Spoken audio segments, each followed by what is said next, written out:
Hey everyone. Alright. Oh, fuck, wrong screen. Hi. I've got to turn down the BGM. Oh no. There we go. There we go. I have no idea how the audio sounds. I've turned it down very quiet and stuff. So yeah. Hello, hello. Okay, I'm actually getting in bed now. A bit of a lie. I have not been in bed this entire time. I had to be at my setup to obviously start the stream. But you know, we're in bed now. Hi. Hello, hello. How's the audio, by the way? Because it's telling me... The way that I usually know that I'm actually using my, what's the word?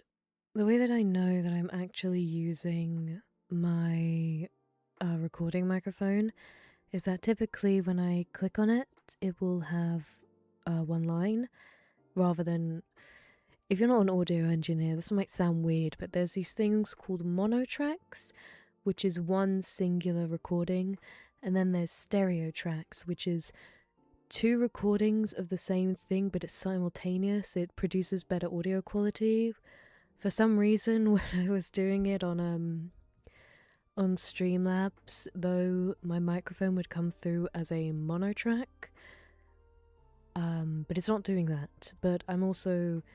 The reason why I'm not, like, overly panicking currently before I look at chat, because I'm not looking at chat right now, it is because, what's the word?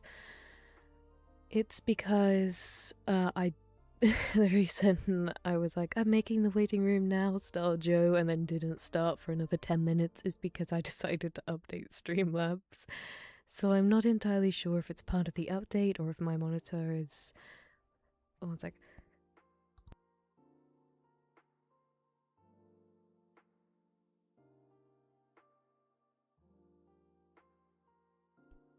Well, if you heard that coughing, that's how I know that this isn't working correctly. So if you heard the coughing, telling me no. Volume is always low. Oh god. Is that better? Is that better? Hello? Hello, hello. Now go back to sleep. I've been awake for a while, okay? I've been awake for nearly 12 hours. I didn't go to sleep until like 2:30 last night because I was up late editing all that audio and I'm in pain and YouTube algorithm isn't actually pushing the video, which is very annoying because like, okay, I'm a bit of a stats... I don't want to swear because this is meant to be a calming stream, but I check my stats quite a bit throughout the day because I'm just like, ooh. And like, I'm looking at it, and I kind of understood why the video before that one wasn't doing very well, the streamer one, because people weren't really watching that all the way through. People were like, people didn't seem to like the thumbnail, they weren't clicking on the thumbnail, and they weren't, they weren't listening to the audio all the way through, which I assume is my fault, because I put a phone filter over the entire audio rather than just for a few minutes. So I'm sure that threw people off. But enough of this self-deprecating. With the one that I put out last night, however, YouTube Studio is telling me not only is so there's three different main stats for how they rank how well a video is doing. There's views, which is down.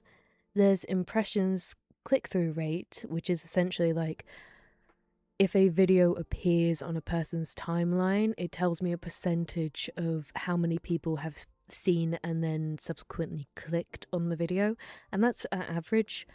Average being 6.1%, which doesn't sound like a lot, probably isn't a lot, but unfortunately that's just kind of how things are with my videos. But then average viewer duration for last night's video is actually up, It's what's it? It's 6.5 minutes. Again, not the best. It may not sound the best when the video is 21 minutes long, but that's good for me, okay? But yeah, so back to my original point. It's just that I worked hard on that video, guide, and the algorithm isn't pushing it. It's not that people don't like it, it's just the algorithm is being mean. No coughing? Okay, so yeah, it's coming through the microphone. Woohoo! Sorry, I have a bit of a cold at the minute. I was sick last stream, I was sick the stream before that. I'm better now. It's just more of a lingering cough, unfortunately. I cough like once or twice a day. Hopefully it'll be over soon. It's experimental, everything is good for tries. It's not, but it's not the fact that it's experimental. It's not even really that experimental. Prince in Yellow is quite a well-known. If you're not in the ASMR community, you probably aren't fully aware of this. But Prince in Yellow is quite like what I'd consider a big name in ASMR script writing. Like there's three main ones when it comes to yanderes that I always see. One of them I've forgotten their name, and it's ironic because they're the biggest. But then you also have Prince in Yellow, and then you have Froggy, who that's not their full username, but I do, those three always come up with scripts. They always have the most read scripts. They're very talented ASMR script writers. So it's not experimental. By all accounts, I did something that's quite common with the last script. But again, even if the script was somewhat experimental, it's the YouTube algorithm that's punishing me for uploading 20 minutes late. It's not fair. It's not fair. It is not my fault that well, I guess it is technically my fault that the first take audio was awful, but it wasn't my fault that it took so long to re-record. I was busy that night. I didn't get around to recording until 10 p.m. I recorded the audio at 10 p.m. and it sucks because I have to because I like still have the friggin' jet plane attached to my laptop, so I still have to record on my PC. I do need to get a new laptop, but you know, not really in a position to do that, unfortunately. So I'm doing a workaround. So I have to record on my PC, and I've ranted before about how because this has become an issue before, about how long it takes to upload onto Google Drive. About all my sound effects and all those assets are on all of that is on my laptop. So I record on the PC, I upload the audio file to Google Drive because it's quicker than just emailing it to myself. Plus most of the files anyway are too big to be emailed, so I'm like, okay, may as well just directly upload them to Google Drive. Save myself a few minutes. But that means to upload the file to Google Drive, that at best takes about half an hour, and then to re-download it, or not re-download it, but to download it onto my laptop, that takes about 20 minutes. So God. It takes about 20 minutes to record that, to download that, and obviously and so by the time that I'd finally downloaded it, which I started recording at 10, didn't finish till about 10:30, because Audacity started being weird, so that took 5 minutes, and the raw audio length was about 25 minutes, just shy of 25 minutes, because that was both the audio itself and then the little new outro I've done, which I will circle back to that because I'm curious about whether you guys prefer the old one or the new one. So like I said, that took me to 10:30 recording. Uploading it onto Google Drive took me to like a couple minutes before 11. and then downloading it, like I said, takes 20 minutes. But therein lies the rub of the fact of I had already uploaded a new file. I had already uploaded the previously horrible audio of the same script. Oh shoot, I just hit the mic, sorry. The previous horrible audio quality to Google Drive. And when I re-recorded it, I just saved over the original file. So then I uploaded that file onto Google Drive, and that saved over the original file. The first 2 times I tried to download the new file, Google Drive, for whatever reason, didn't compute that I was downloading the new file, not the old file. I don't know how that happens. I'm not a programmer at Google. I wish I was, because then I could beat the shit out of the system. I'm sorry, I said I wasn't going to swear. Anyway, so first 2 times didn't work, took me up at 20 minutes to midnight, and then finally I was just like, screw it, I'm just going to restart my laptop because I have no idea what else to do. Finally that worked out. And so by the time I actually finally had the raw audio files on my laptop, it was midnight.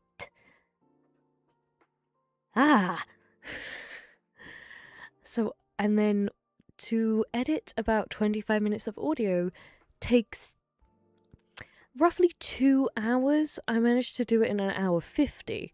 So then I was, like I said, everything was done, everything was fine, everything was dandy. But I don't know how well you guys think it went, because YouTube isn't pushing it to enough people for me to be like, okay, I've got enough regular subscribers and people outside of my regular pool to determine whether or not it's a good thing. But hey, YouTube algorithm, I'll take that up with you later. But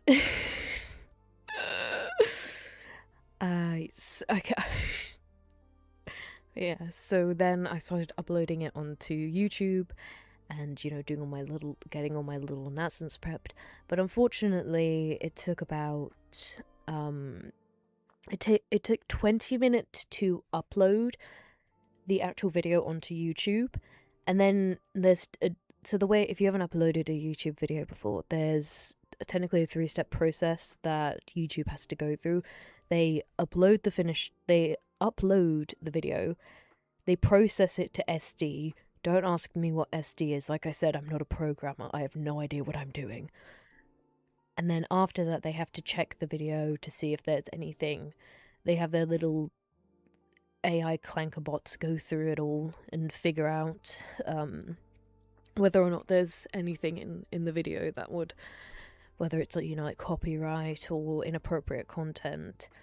They would figure out, they figure out whether or not the video can be monetized. So that takes up, in total, the whole process takes about half an hour. So yes, I uploaded it, and then I sent out all my little announcements and cried myself to sleep. Well, actually, that's a lie. I was like, well, it's taken this long. Surely the universe is going to reward me with at least a semi-banger, right? It's at least going to do averagely well, right? And then I woke up and then I cried. So yeah. How are you guys doing? Hi. Oh, I just realized I didn't say. Oh, do you mean clanker? Clanker. I have everything against the AI community. Hashtag cancelled, bruh. So let me actually welcome in everyone. Welcome in, Nostalgia. Congrats on first message. I hope you enjoyed your shower. Hi, Matt Pat. Welcome in, Matt Pam. Welcome in, Over Zero. Hi, Mabu. Oh yes, actually. Very quick announcement. Mabu is trying to force me into a poly relationship with himself and Agnes Tachyon. Yes, I mean the horse girl. Yes, she is coming back to haunt me. Get her out of my life. And get Colonel Sanders out of it too while you're at it. You can keep it to yourself, Mabu. Hi, Zachary Clark. Hi, placeholder. Hi, potato. Welcome in, welcome in, Mabu. God damn it. Welcome in, Mailwife. Oh yeah, again, membership roulette for gaming. God, I missed the membership roulette. That was so funny. It was like a good version of Russian roulette. It was so nice. Let's see. Hi Ryan Horning. Hi Duello. Let's see. Welcome in, Ouroboros. Imagine a video only being 23 minutes. I know, crazy, right? Sick karaoke stream. Yada da da da da da da da yada da da. I don't know that new Tato song. I don't know the lyrics to save my life. But it's a bop. Yada da da. Also, I just love the bit where she's the actual. I know everybody harps on about the chorus, but for me, it is really satisfying to see when the visuals of a music video line up with the actual song. It's like dancing essentially, and that's what makes you feel good about dancing, because it's all like it either plays to the lyrics or the tempo of the music, and you're just like, oh, that feels so nice to see. So I love the bit where she's I love the bit where she's bashing in the zombies' brains to the music. Prince in Yellow, isn't that the name of Hastur, the Masked King? I don't know. It's just their username, I'm afraid. Hi Nokatron! Well, this is intended to make you fall asleep. Therefore you keep my video open, and therefore I steal your life savings. I'm kidding. I steal YouTube's life savings. A new outro, no-tro, my god. Welcome in, Diamond! Let's see, welcome in, Courtney. I'm not sure if I said hi to you yet, sorry. Hi, Timmy! I just got here. I think you came towards the end of me complaining about working. I can't go back to sleep. You should have recorded the crying, it would have been a banger. Well, I'm currently at $5 to lick soap, so...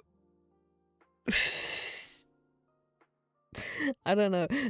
That came out wrong. I meant someone offered me $5 to lick soap, so maybe if I did that, I'd cry.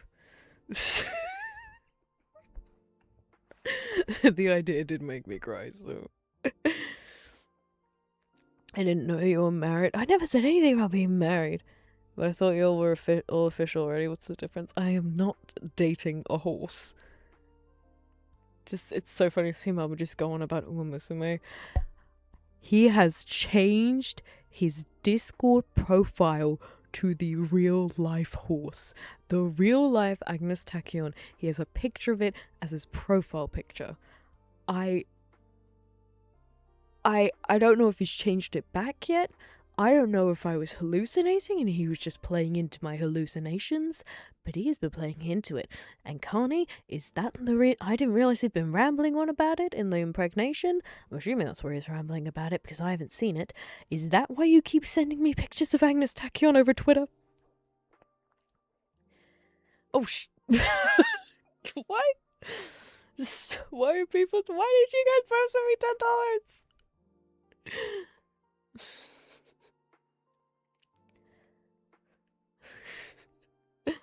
What the hell? What? What's up, hi host? God damn it. Hi, Mr. Random Phone. Talking about bashing brains in her cute sleepy voice. Alright, I'm sorry, Daramatter, but you're gonna get punished for a second. There you go, it wasn't a zombie, but it was a plushie. Daramaru! Oh no, I have never mentioned Daramaru before, have I? Oh my god. So, so I have a lot of plushies. This one specifically is based on a Darumaki doll. And when I first got him, I've signed him as his pronouns because he can't talk, and therefore that gives me all rights of his autonomy. So is it it was the stupidest thing ever. I was like, oh look, it's a Darumaki doll. But instead of saying Darumaki to my friend who I was shopping with, I accidentally said, oh look, it's a Darumaru doll. she just would not stop taking the piss out of me for it. And so I was like, well, I have two options here. I can either keep complaining or I can just roll with it. And therefore, and thus, Darumaru was bought and named. It was so stupid. Hi, Race Demon. Good evening to you too. Anything for fish tears? Do you want me to cry or do you want me to lick soap? I'm not sure. I just got here and the first thing I hear is I'm not doing... Oh, sorry, Carlos. I'm not doing push-ups. You can... I will allow people to request an accent, but I am not doing push-ups. I am tired. I have abandoned Doki Doki to lay in my bed and talk to you guys. Monica is that's probably why my Ethernet cable wasn't working. If you're not in the Discord, someone plug the Discord, please. I was complaining about the fact of I was scared I wasn't going to be able to start stream because I had, because my Ethernet cable had just stopped working. And I was like, well, shoot. Because I'm not going to swear again, ignore the fact I said piss. So I just was there. So that's probably why it stopped working, because of Monica, because I abandoned her. God, it takes me forever to get back to my original points. How do you guys put up with me? I think we had the same idea about the soap. For soap tears, can I give you guys anything else? I don't actually want to lick a bar of soap. That did not sound like a plushie. Didn't know it was an ASMR stream. Oh, Prime Month. What the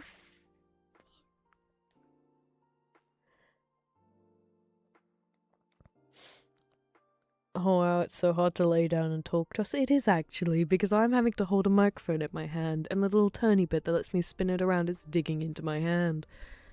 Also, I can lay you guys down on Sora. Sora from Kingdom Hearts. This stream is now a Kingdom Hearts reference. Oh my god, the Kingdom Hearts 4 trailer. Sorry, let me rewind a bit. So, other than Darumaru, who is my bed companion today, other than you guys, don't take that out of context. I also have a Kingdom Hearts 3, that is this Kingdom Hearts 3 outfit, Sora pillow. Not a body pillow, but it's a pillow of him as like a chibi holding a giant palpu fruit. Very adorable. Get your minds out of the gutter. And it's so cute. And the story, people always get mad at me when I tell them the story about how I got it. I was at a convention, as one is, Comic-Con specifically. I've had this guy for a while. I'm trying to remember how long ago it was. I think 10 years... No, not 10 years ago, because that would have been too young.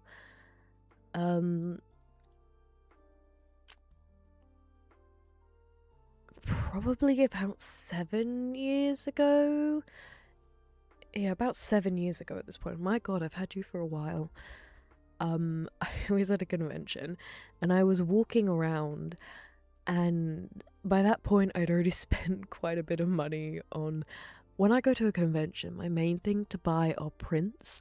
I've spoken about this on stream ago, or like ages ago, but I have a giant wall just dedicated to all the different prints I've either bought at conventions, or like if I see something specifically online, then I'm like, okay, this is worth it.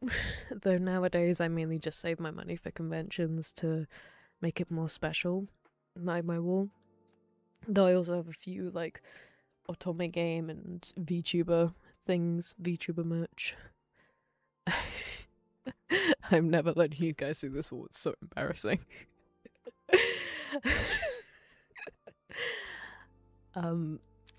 But yeah, so it's many years of convention going just condensed into this one wall that I'm currently staring up at because I put it behind my bed because I knew if I woke up every morning and looked at it, I would either die of cringe or die of overstimulation.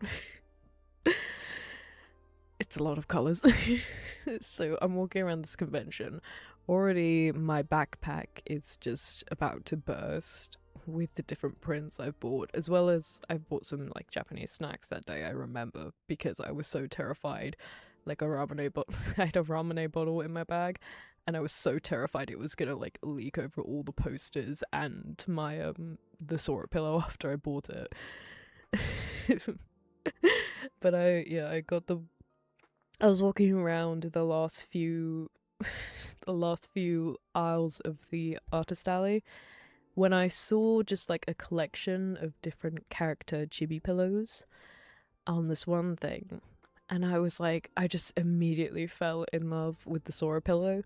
But then I checked my purse and I checked the price tag. It was like £20, which I suppose when you're buying like a pillow isn't the worst thing in the world, even if it is like half the size of a regular pillow. But I was like, oh, I've only got like £30 left and I still need to buy myself lunch. I can't do it. All the food's like 15 quid a minimum. And then I locked eyes with the vendor, and she realized what I was doing, because I was also mumbling this out loud to myself. I'm not gonna lie, I was being a weirdo. I was like, oh, it's so cute, but oh, I don't know.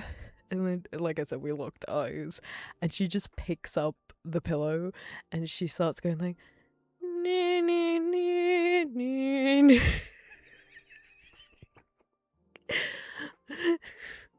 Actually, no, I was wrong. I was like, oh. She was just so singing it and taking the pillow towards me, and her friend, who was also working the stall, was like, do it, do it, do it. And I knew it was a sales tactic. But they played right into my desires, and I just handed over my 20 immediately. So I had a bottle of water for lunch that day. Oh my god. Ah! I'm sorry, Mom. Thank you for the $5. Gotta go out and about with the fam. Here's tuppence. Whatever will make you suffer more. Bye bye. Eat the merch. You don't need lunch. No need to eat more merch. Eat the merch. The vendor stole the pillow for you. You're so lucky you played you like a fiddle. I know. Hook, line, and sinker. Do you mean Ramune? Yeah, Ramune. Whatever. Purple Nat will be real. Why am I purple? Why you want me to be purple? This isn't Twitch, man. I thought we thought mods could pin comments. I have one. Kingdom Hearts 4 lives. Oh my god, yes. Yes. Oh, now I want to see if it's embarrassing for you. Oh no, you don't get to. You don't get it. Got fish hooked. God damn it. I stopped doing it just to show up here.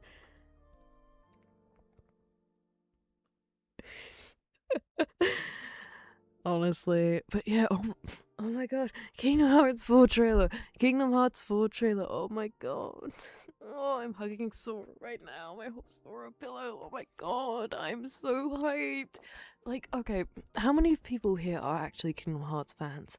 Because I know I ramble on about it a lot, but it seems like the majority of the community seem to be FPS players, so I don't know if I'm just like crazy and I'm just kind of talking into a void that no one understands, or if you guys like have some kind of like grasp on what I'm talking about.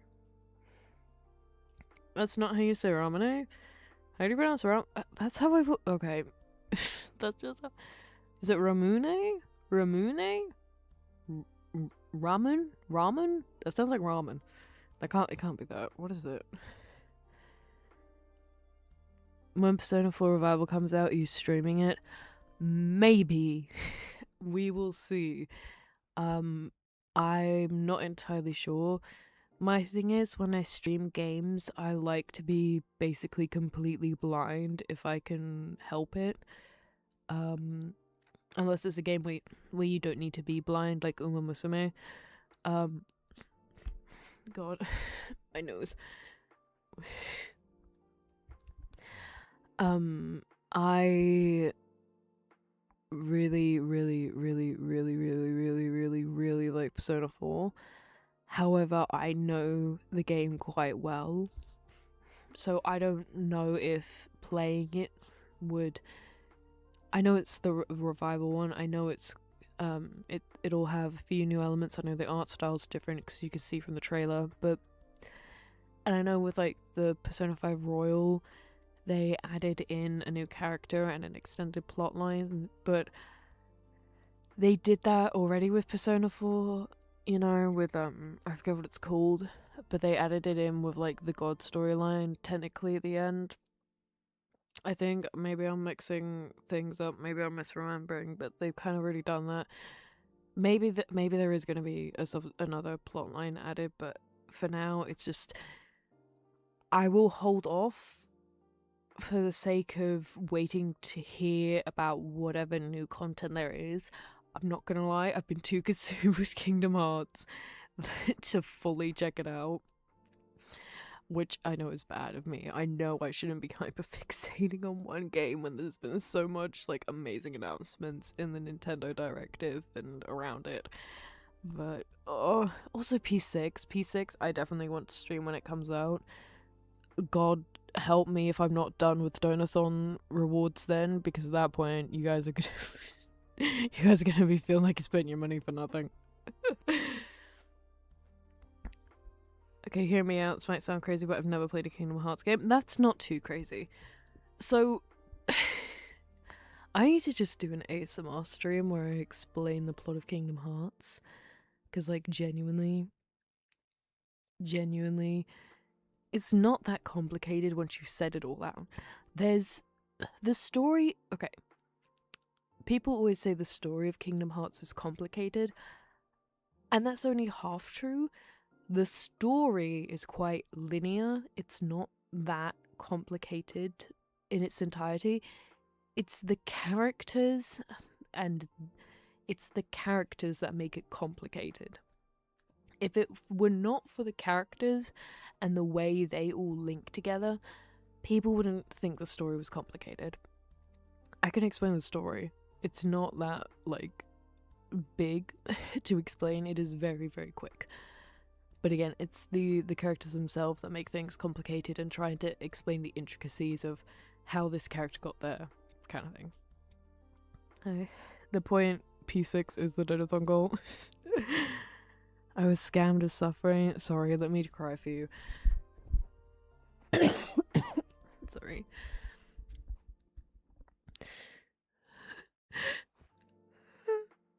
God, I'm not in a crying mood, damn it.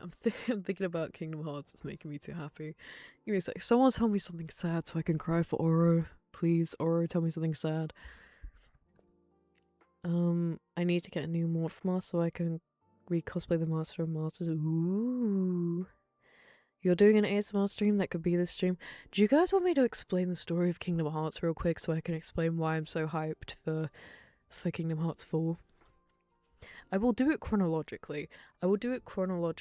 Which, if you guys don't know what chronologically means, it means...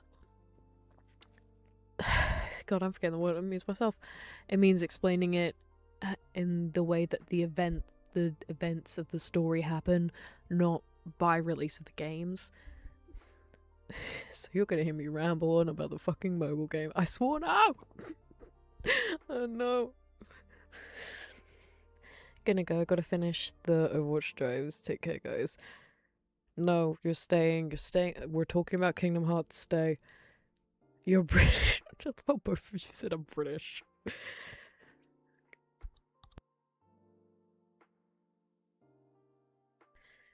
Okay, I'm British. That's so sad. Oh god, I'm British.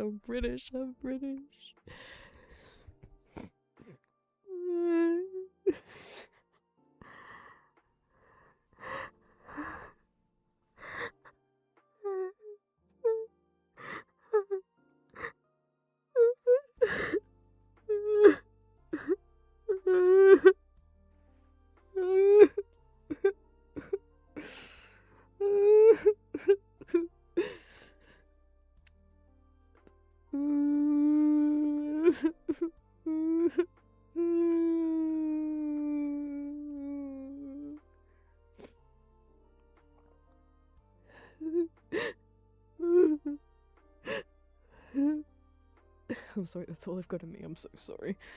I'm so sorry. Oh god. I'm always down for some KH talk. Okay.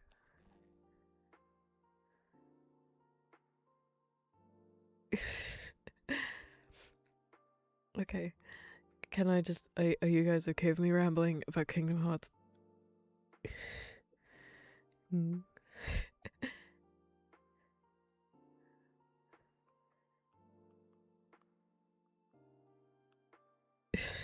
Please, please, please, please. Sorry, I'm... sorry.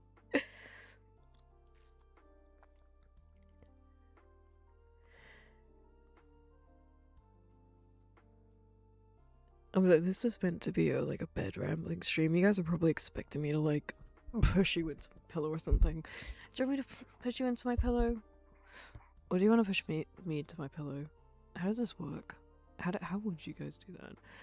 I mean, with me pushing you guys into my pillow, I could just... Okay, so you're on my... Ooh, you're on my pillow right now. So I'm just gonna... That did not sound... That was not as...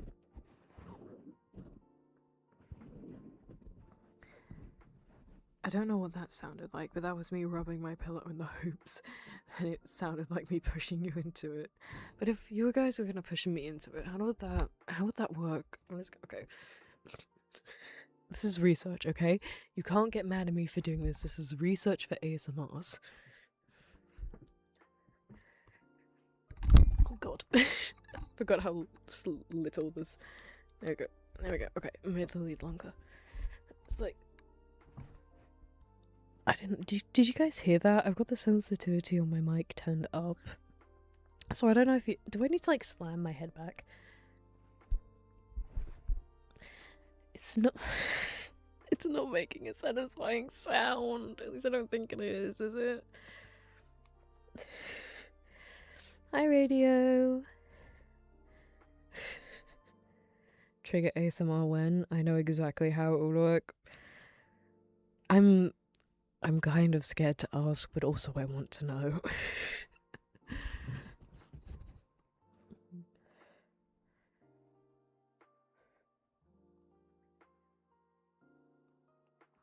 We can finally get physical abuse ASMR. Oh my god. Okay, so while I wait for Aura to tell me how you guys would push me into a bed.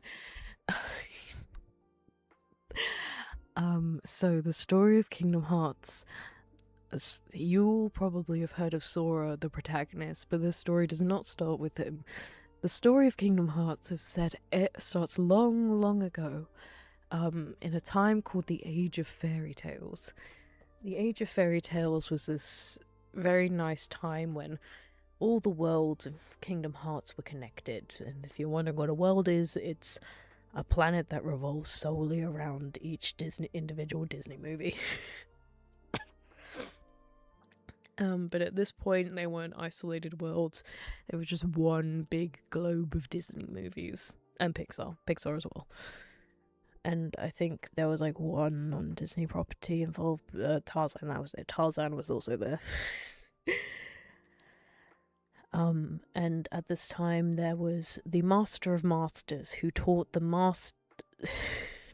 so there's these things called Keyblades, and also all the special people of the Age of Storytales had a Keyblade.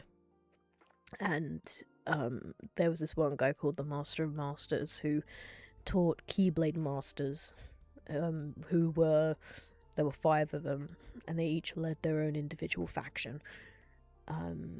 There weren't actually any major differences in the factions, I'm gonna be real with you, other than the fact that they all had different animal imagery. That was basically it. But then, to summarize a long story short, I'm gonna be leaving out plot threads that haven't been completed yet, just for simplicity's sake. Turns out the Master of Masters was a dick. He... You wouldn't think this would happen in a children's game, but he plucked out his eye, attached it to his Keyblade, gave it to his only disciple who wasn't a leader of a faction called Lushu. Remember him for later. and he was like, yo, go travel around the world and steal other people's bodies so you can keep walking around with my keyblade with my eye in it so I can see the future and write it in this book and make you and my other apprentices fight each other to start a keyblade war so I can summon Kingdom Hearts, which is this like massive ball of light and darkness because it will save the world from these 13 original darknesses, which are going to be a major plot point in the upcoming game. So Master of Masters, lovingly referred to as Mom, a swell guy. Yeah, he gives his keyblade with his eye in it to Lushu, writes a book of prophecies, gives it to his other disciples, tells them to make their own factions, and then instigates a war in those factions. But he also told another one of his apprentices who was leading a faction, Ava, remember her because I will be talking about her when I discuss the Kingdom Hearts 4 trailer. He tells her, pick who you believe to be the best Keyblade wielders out of each faction and start a secret faction, not including her actual public one, called which she named the Dandelions, who were going to be the only survivors of the Keyblade War. And she does that, and there's a whole group of characters who I won't get into other than... Actually, no, I'll leave that point out for him, because, again, that's gonna make it complicated. And they all are, trying to figure out what the hell happened, especially because there was... actually, no, I will say, there's one character called Ventus, who... I mentioned the 13 Darknesses. One of the 13 Darknesses possessed him and killed someone who... wait, I messed up a bit. There were 5 people who were chosen to become the new leaders of the public factions. And, originally, one of the leaders was meant to be Strelitzia, but Ventus, who, became possessed by one of the 13 original Darknesses, and it made him kill Strelitzia and take her Book of Prophecies, because the new faction leaders were also given Books of Prophecies, and assume her place, but he didn't realise this, because the original Darkness was manipulating his mind. And then there's one of the other leaders, Marluxia, Laurium.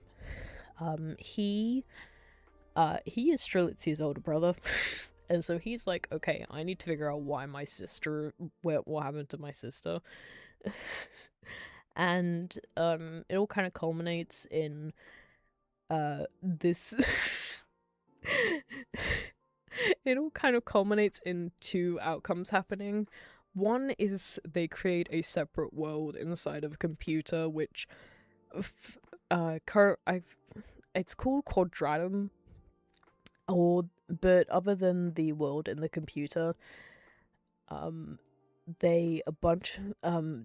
three out of the 5, or at least 2 out of the 5 of the new faction leaders, which is Ventus and the token female, they get sent to the future because they have a future sending machine, which, don't ask. It just happens. Skip forward into the future a little bit, and we meet the major antagonist in the second half of the mobile game, called Xehanort, but at this point everyone refers to him as young Xehanort, because yes, that is technically a separate character. I will get into it later. And the story is basically just how young Xehanort went from being a descendant of the original Keyblade wielders who survived the Keyblade War. Oh, actually, fun facts, it turns out, so when you play the mobile game, you have the first half of it, you get the choice to, you have your own original player character with cosmetics and stuff, Turns out when your character died trying to defeat some of the 13 original darknesses, you reincarnated as Xehanort, which annoyed a lot of the fandom because they're like, oh god damn it, why do you mean, Tetsuya Nomura, that we are the villain of the series? Are you crazy? So people were mad, but I think they're over it now because they're used to Tetsuya Nomura pulling insane shit.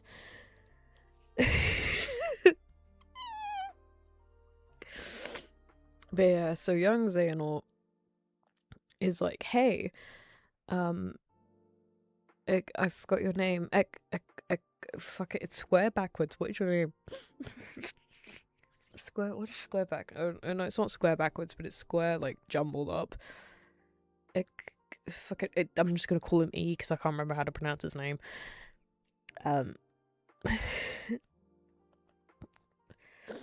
Ericus, that's it. No, it was square backwards. Ericus. Hey Ericus, my good school buddy, pal, chum, let's go investigate stuff that our leader of the school has told us to do. And they do that, and all their other friends die, and Xehanort becomes sad and falls to the darkness. But his friend Ericus doesn't realize it, and they just kind of go their separate ways for about... I forget how long it is canonically, but it was like a really long time, because he goes from young Xehanort to really old Grandpa Xehanort. And then we jump into the next bit of the story, which is Birth by Sleep. Which is finally a console game and not a mobile game. And in Birth by Sleep, it is we meet Ventus again, who, like I said, has jumped from the Age of Story Tales to the future. By the way, when the Keyblade War happened, that was when the world shattered into each Disney movie having their own planet. So from this point onwards, when people travel around the world, there's different places now. They're not on one single planet. But yeah, so Xehanort, now in Grandpa mode, prior to the main events of the game, finds Ventus, senses that he has an original darkness in him, and wants to train Ventus up to become like he wants to train Ventus to summon... God, okay, so I mentioned Kingdom Hearts before, which is like this really powerful moon thing. But to fully unlock Kingdom Hearts, you need the Keyblade. Not key as in, like, key you turn in a lock, which is the common way you spell Keyblade, but key as in the Greek letter key, which is an X, which will be important later. But Ventus, despite the fact he has an original darkness in him, is still a very goody boy. And so he's like, I'm sorry, I'm really bad at fighting things, sorry. And Xehanort is like, okay, fine, whatever. And he stabs Ventus to pull the original darkness out of him. They don't know it's an original darkness at this point. Xehanort just senses immense darkness within Ventus. And so he thinks it's just Ventus's own darkness. So he extracts that, leaving Ventus's heart fractured. By the way, hearts in Kingdom Hearts are more like souls than, like, you know, blood and flesh hearts that we have. So he extracts the original darkness, names it Vanitas, and then he tosses a mind-broken Ventus onto Ericus, who now has two pupils of his own called Terra and Aqua. Birth by Sleep then actually starts on more into the future, where... So when Ventus's heart shatters, it kind of like searches around the heart plane, because there's like this inner world that connects all people with amazing glass-stained statues, or not statues, stations. And Ventus's heart finds Baby Sora's heart, and Baby Sora's heart is like, damn bro, you kinda broke as shit, do you wanna like link up and I can share some of my heart with you? And Ventus's heart is like, please. And so for the next however many years, Ventus's heart starts to repair due to the help of Sora's heart, but also because Aqua and Terra, are just like really good buddies with him. They're like his parents essentially. It's very sweet, the relationship they have. But events of Birth by Sleep, from the actual starting part of the game, Terra and Aqua are doing the Mark of Mastery exam to become Keyblade Masters. Aqua passes. Terra does not, because of the intervention of Xehanort, revealing that Terra has darkness inside of him. 1 second, I'm gonna cough.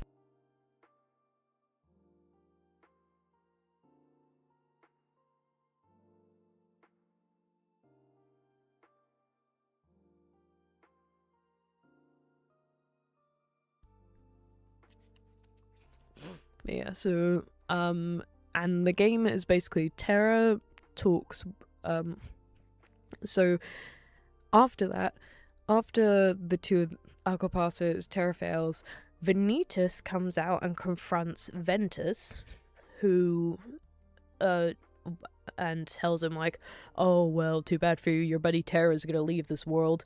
And Terra is actually leaving as well because Xehanort is telling him to like go out on a quest to prove himself to Ericus, which Ericus is fine with Terra doing it, but he's not okay with Ventus doing it because Xehanort told him his like because it's kind of unclear how much Xehanort told him about his plan to turn Ventus into the Keyblade, because if Ericus knew the full extent, he wouldn't have been friends with Xehanort still, but we know he told him like a little bit about it because he knows that that's what happened to Ventus. But like Xehanort wrote an apology letter, so he forgives him for it or something. But he also doesn't want Ventus to leave their home because he's like one, because he's less experienced than the other students, but also because he doesn't want him to accidentally or intentionally summon the Keyblade, like the bit. I'm gonna call it the Keyblade because that's how it's spelled in Greek. Because I don't have obviously a written thing to explain it. So he makes he doesn't want that to happen. So Terra leaves, and then Ventus chases after him because he's worried, and then Erica sends Aqua after him. There's a whole bunch of jumping around Disney World. Ventus finds out that he doesn't know his past in the Age of Histories at this point, but he finds out about him being nearly turned into the Keyblade, or the Keyblade. Terra gets lied to by Xehanort, saying that Ericus is just gonna hurt Ventus for no reason, and he walks in on Ericus about to like knock Ventus the fuck out because Ventus is confronting him about being the Keyblade and wanting to leave. And so Terra intervenes and kills Ericus. Sorry, I'm meant to be rambling here in an ASMR voice. I got very loud then. But yeah, it's very dark for a children's game, technically. And Aqua is like, well, shoot, you're still my friend, so I'm not entirely mad at you, but I'm still confused why you would do that. But then there's no time for it because Xehanort is trying to start another Keyblade war with the help of Vanitas, who is... he's essentially a punk emo guy on a motorbike, if you want a visual. And so they fight. Xehanort does the same... Oh, by the way, Xehanort at one point was approached by the Master of Masters when falling to darkness, and he learned the body swapping technique that I said Luciu has. So he jumps to... so he does that to Terra. He steals Terra's body. Vanitas and Ventus do make a incomplete version of the Keyblade when they fight, but Ventus is able to defeat Vanitas within his subconscious, and Aqua is able to defeat the Vanitas-Ventus fusion in his physical body. So that stops that, and Ventus falls into a slumber. Yes, he is Sleeping Beauty. But then Aqua then tries to rescue Terra after putting after hiding away Ventus in their original home, which was called, I forget the name of the world, but it gets turned into a different world called Castle Oblivion after Aqua intervenes. And then Terra, she tries to rescue Terra, but then she ends up being sent to the realm of darkness. Ooh, spooky. And that's the end of Birth by Sleep. So moving forward to actual Kingdom Hearts 1, we meet Sora. He's a boy on an island. He has two friends called Riku and Kairi. They want to go out and see different worlds. They can't because they wanted to go off with a flimsy raft, 3 mushrooms, and 2 bottles of unsterilized water. Someone controlled these teenagers. But as they were, the day before they were scheduled to leave, which I think their parents probably would have intervened, darkness descends upon their home, which is called Destiny Islands. And oh god.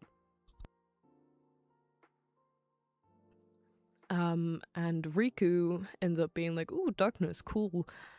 And thinks it's a way for them to travel around the worlds. Sora says, no thank you, and gets a keyblade for it. And then he finds Kairi after Riku disappears, and Kairi just kind of fades into nothingness. And it turns out that Kairi actually... Okay, I skipped over one important detail in Birth by Sleep. Terra, the way that Keyblades work is that someone bequeaths a Keyblade to you, essentially. And that is... It can be from something as dramatic as a bequeathing ceremony, which Terra gives to Riku, who is a child at this point. Or if you're Aqua and Kairi, she just accidentally grabs the hilt of your Keyblade while she is scared. Yep. Sora and Ventus never went through anything like that, but Sora's kind of a special case when it comes to Keyblades. We'll get to it at the end of the game I'm just about to talk about. But yeah, Aqua also placed a protection charm on Kairi. So Kairi, her disappearing in the game is her joining into Sora. Her heart taking refuge in Sora's heart because of the protective charm that Aqua puts on him. But Sora doesn't know this. Neither does Kairi. No one understands what's going the fuck on. So, he meets up with Donald and Goofy after his world is destroyed, and they start jumping around a bunch of different Disney worlds, trying to find Kairi and Riku. Riku reveals himself to have joined the dark side with Maleficent, who was Maleficent was an amazing villain in KH1, so the Japanese audience specifically asked for her to come back in subsequent games, but it's pretty obvious that Nomura, whatever he had planned for her, wasn't going to be immediate, or at the very least he didn't actually know what he was going to do with her, but is starting to figure out what he wants to do with her.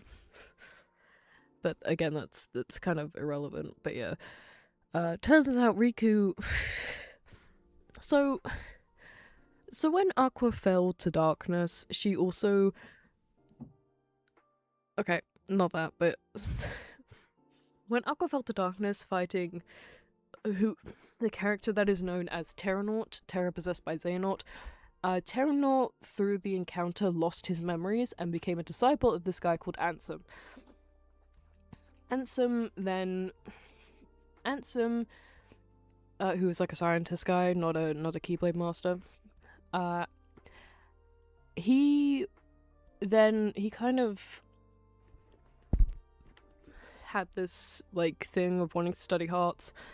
But then he was like, oh no, in order to start a proper Keyblade war, I need 13 vessels of darkness and 7 vessels of light.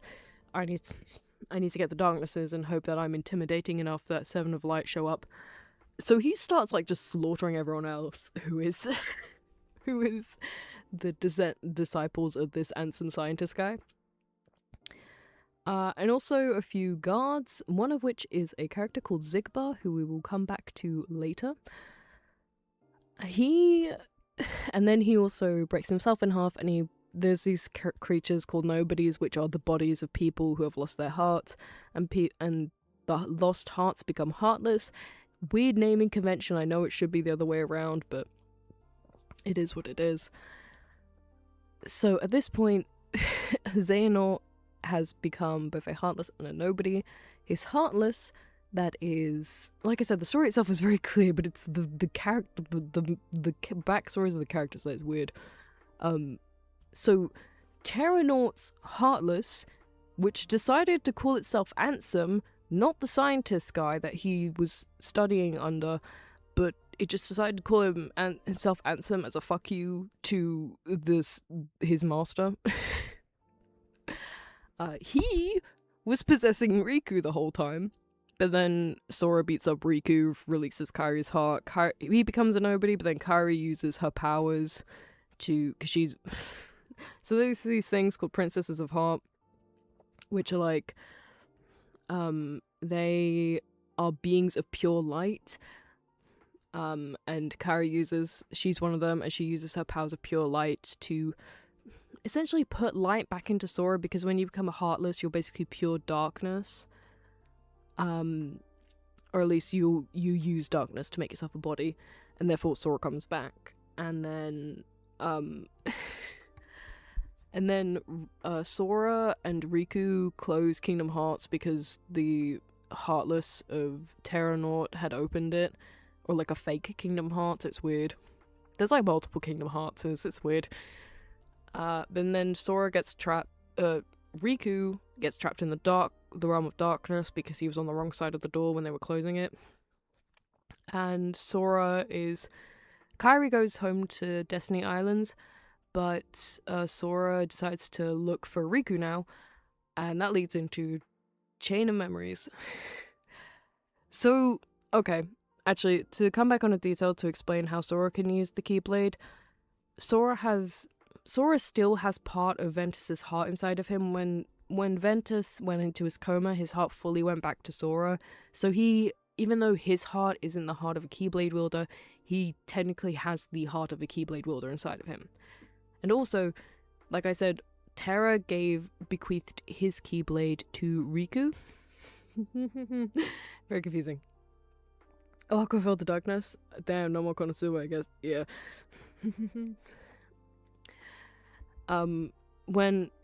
So the Keyblade that Sora has was technically meant to be Riku's Keyblade, but because Riku was being a little bitch boy and falling to darkness, the Keyblade didn't want to be his anymore. So it went to Sora, who was the nearest person, because it sensed the heart of a Keyblade wielder, even though he didn't have the heart. Even though it wasn't him specifically. Anyway, back to the next one, Chain of Memories, or COM. Chain of Memories, by the way, I'm going to be skipping over Recoded because it's not that important. Chain of Memories, Sora's looking around, and he stumbles upon Castle Oblivion, which, like I said, is where Ventus is, but nobody knows this at this point. So he's looking around for Riku, thinking that because some shady figure in a black coat told him, oh yes, come this way, your friend is here, blah blah blah blah blah. But it turns out it was a trick by this group called Organization 13. And there's like these 7 members of Organization 13. So, but to explain very quickly, you know I said that Terranort slaughtered a bunch of people working under Ansem, the scientist? These are the organization are these people that he slaughtered, and himself, his nobody, like I said, his Heartless took on the name Ansem to say fuck you to to Ansem the scientist. So there's Ansem the Heartless, who took his name. Ansem the Heartless is actually the Heartless of Terranort, which is Terra possessed by Xehanort, and so that means that Terranort's nobody also took the name Ansem, but the members of Organization have this weird fucky thing where they decide to scramble up the letters of their name and they have an X in them. And so he's called Xemnas. And I'm just going to spoil it now because I'm not waiting till Dream Drop Distance to explain this, but the X in their names is not the letter X, it is the key symbol from the Kai Blade. That which is how Xehanort, or whatever incarnation he is, whether it's Xemnas, Terranort, Ansem the Heartless, that is how he tracks the people that he is trying to turn into vessels of darkness. So, and remember Laurium that I mentioned, who had the dead sister Strelitzia? He was one of the other ones who went to the future. It was three. It was Ventus, Laurium, and Token Girl. And he also lost his memories and also decided to study under Hanson the scientist as well. Other than, okay, I just remembered as well, he had a friend who I forget her name. I'm just gonna call her Elle. Who she wasn't a faction leader, but he took her with him. Not the token female, different character. She is also kind of lost her memories, but she has this very strong feelings towards Laurium, hence so she knew she needed to stick by his side, despite not having her memories. So the two of them became apprentices under Ansem the scientist, and they were slaughtered by Terranaut, who also had amnesia. And they're all in Organization 13, and Marluxia, even though he doesn't have his memories, knows something is the fuck up with Xemnas, and is like, okay, I'm not digging this. I'm gonna have my own little rebellion. We're gonna capture Sora. We're gonna mind wash him, and we're gonna turn him into our puppet to defeat Xemnas and take over Organization 13, and maybe somewhere along the line get my memories back. And the way that they plan to do this is that when Sora released his and Kairi's heart and turned into a Heartless, that also, even though it didn't create a Heartless for Kairi, she couldn't get a Heartless because she's a being of pure light, and like I said, Heartless is a being of pure darkness. But it did create two nobodies, weirdly. One of them is Roxas, who is also an organization member who was taken in by Xemnas. There were only 12 scientists, guys, I think. Actually, that's a lie, but we don't. There were a few. The majority of the organization was taken up by the slaughtered and some of the scientists, as apprentices, and then there were a few more on the side who were weren't apprentices. It's a weird fucking thing. But there's not really much point getting into them now because they're not going to be relevant. That point isn't going to be relevant until at least Kingdom Hearts 3. But yeah, so Kairi's nobody, Naminé, because Kairi's heart was inside of Sora. That meant that Naminé has the power to control Sora's memories. Don't ask, I cannot explain it to you. And so he wanted to use Naminé to manipulate Sora's memories while he was stuck in Castle Oblivion trying to find Riku, and make him become a puppet for the organization by making him infatuated with Naminé. Naminé, however, ends up feeling bad and turns her back on Marluxia. Explains the whole situation to Sora. Sora defeats Marluxia and the other organization members who were also trying to run the coup, barring one guy called Axel, who we'll come back to. And and it ends with Sora's story in Chain of Memories ends with him going into hypostasis so Naminé can fix his memories. Riku also somehow gets out of the realm of darkness and ends up in Castle Oblivion, but he's trying to get out of it. And he ends up meeting up with Ansem the scientist, who's going by Diz at the minute, so Xemnas can't find him and, hurt him. And he ends up partnering up with Diz to take down Organization 13. That's her future game. Also, Mickey Mouse is his friend. Donald... God, my nose is going crazy. 1 second.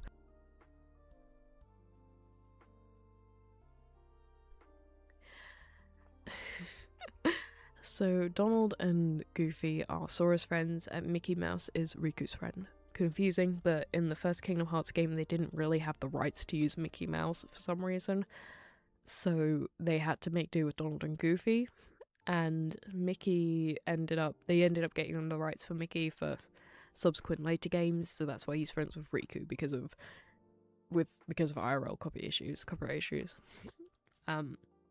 The next game is technically working parallel to chain of memories. It's called 365 over 2 days, which is the story of Roxas, Sora's nobody. So, like I said, Sora's nobody. This one's a lot shorter. It's easy to explain. Sora's nobody joins the organization, not having his memories.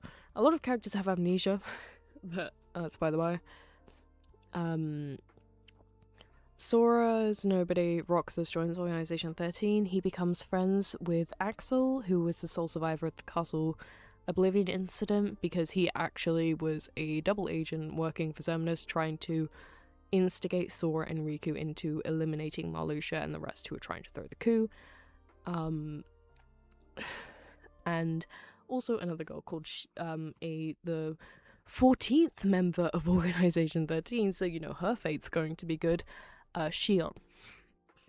The game is basically you just doing a bunch of quests, trying to collect a bunch of hearts for Organization 13, because the way that Xemnas is keeping Organization 13 together is by saying that if we get enough hearts to create our own Kingdom Hearts, we therefore can get our own hearts back and become whole people again. So that's basically, it's a lot of just linear mission stuff with some story plot points thrown in. The major things are that Roxas finds out that the reason the organization wants him is because he is the nobody of Sora. He has no idea who Sora is. But Shion finds out that they wanted to use specifically Roxas because they wanted Sora's powers as like this ultimate cool Keyblade guy. Who has Sora's Keyblade is a special Keyblade. It's part of a 2-part set, though past after 365 over 2 days, it doesn't really get mentioned. It's called the Kingdom Key. There's the Kingdom Key that Sora has, and then there's the Kingdom Key D, which is the D stands for darkness. So Sora's Keyblade is technically like the Keyblade of Light. It's a weird thing, but again, it's not really been addressed that much since 358 over 2 days. And Shion actually is not a real person. She is not even technically a nobody. She was a clone made by another one of the members of Organization 13.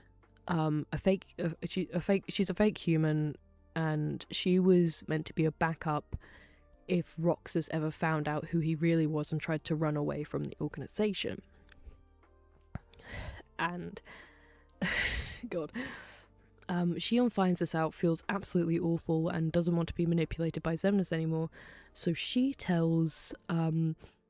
fights Roxas specifically because even though she didn't have Sora's memories that Naminé had stolen were locked inside of her, and so by Roxas defeating her, he was slowly starting to get those memories back.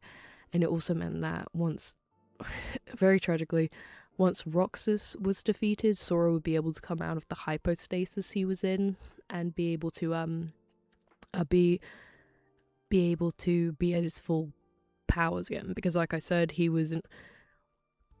The way that a person typically comes back to being a whole person is when their nobody and their heartless are both defeated and the two combine back to make the original person. Because Sora was made back to being a quote-unquote whole person by Kairi intervening with her Princess of Light powers, he technically wasn't back at his best. But yeah, so the story is... God, sorry, 1 second.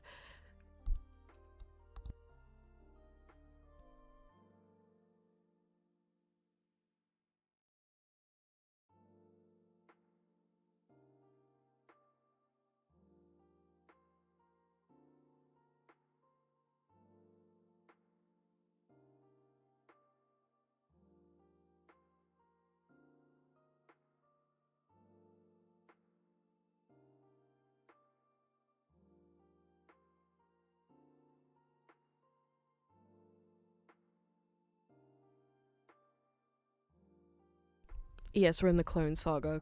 That is basically right, nostalgia.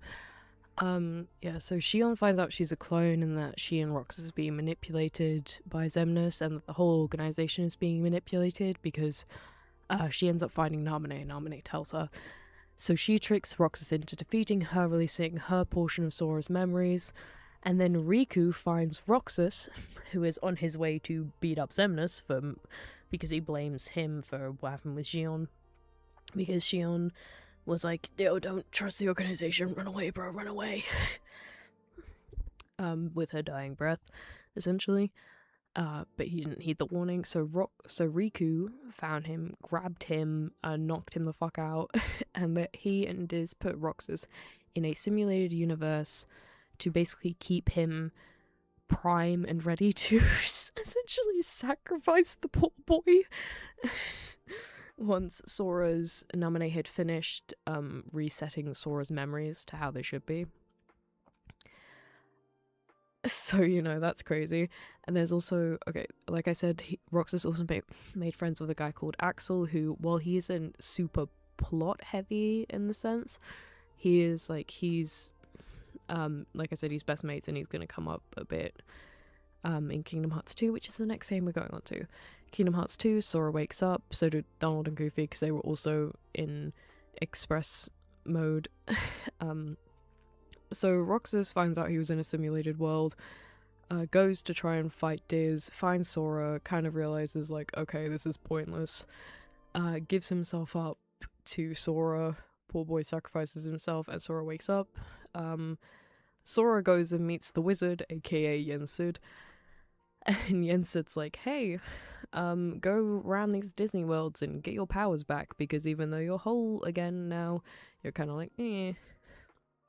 So Sora's going around the Disney worlds, but he keeps getting interrupted by the remaining members of Organization 13, because they're going like, oh, you traitor, because they're talking to the Roxas inside of him, who obviously gave himself up so that Sora could be whole again. And Sora has no idea what's going on. He doesn't know who Roxas is, by the way. Sora's just like, just chilling. Not chilling. He's getting annoyed because the organization keeps trying to beat him so that they can separate him again and take control back of Roxas. Riku, by the way, accidentally turns into Ansem the Heartless at the end of 358 over 2 days. And his point is that Diz is... I'm getting a bit ahead of myself, sorry.